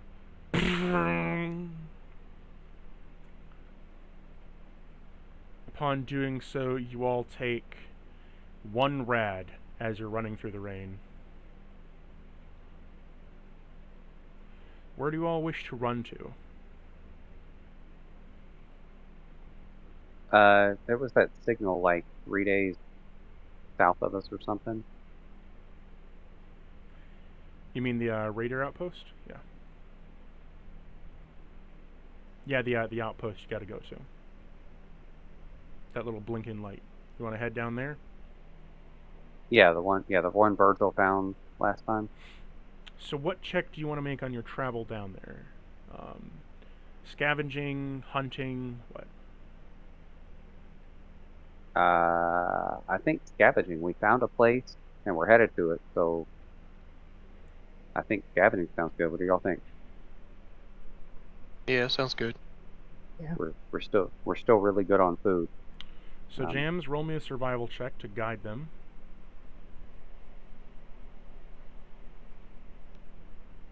Mark some food and water off. What'd you get? Oh, whoops, wrong roll.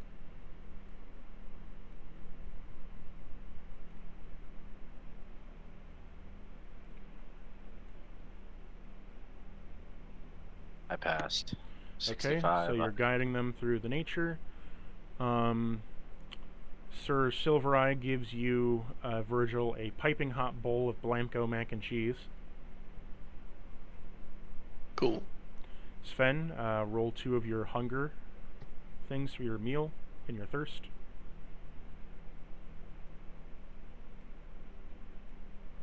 Okay. So there's been 2 meal cycles.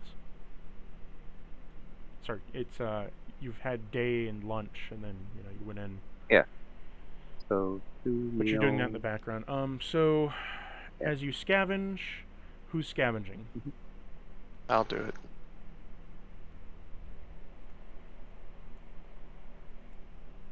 That's what, investigation? Mm-hmm. I'm good. Okay.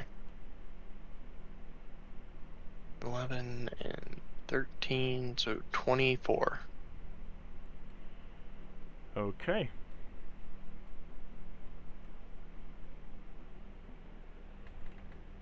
You managed to find a scrap heap.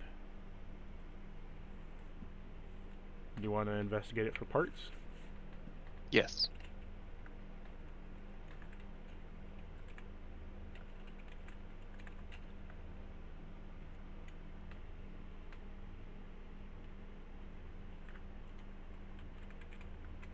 $19. Okay.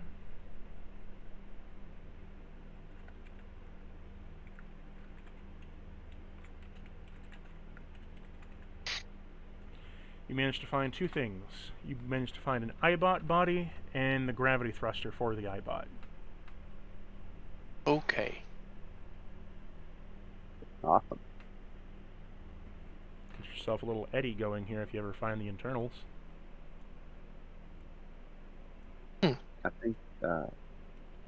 I think we need to call it here for us. We gotta be up early to drive up there. Well, I figured. I was just doing the last little bits of the Oh yeah, scavenging. yeah. But we will end session here.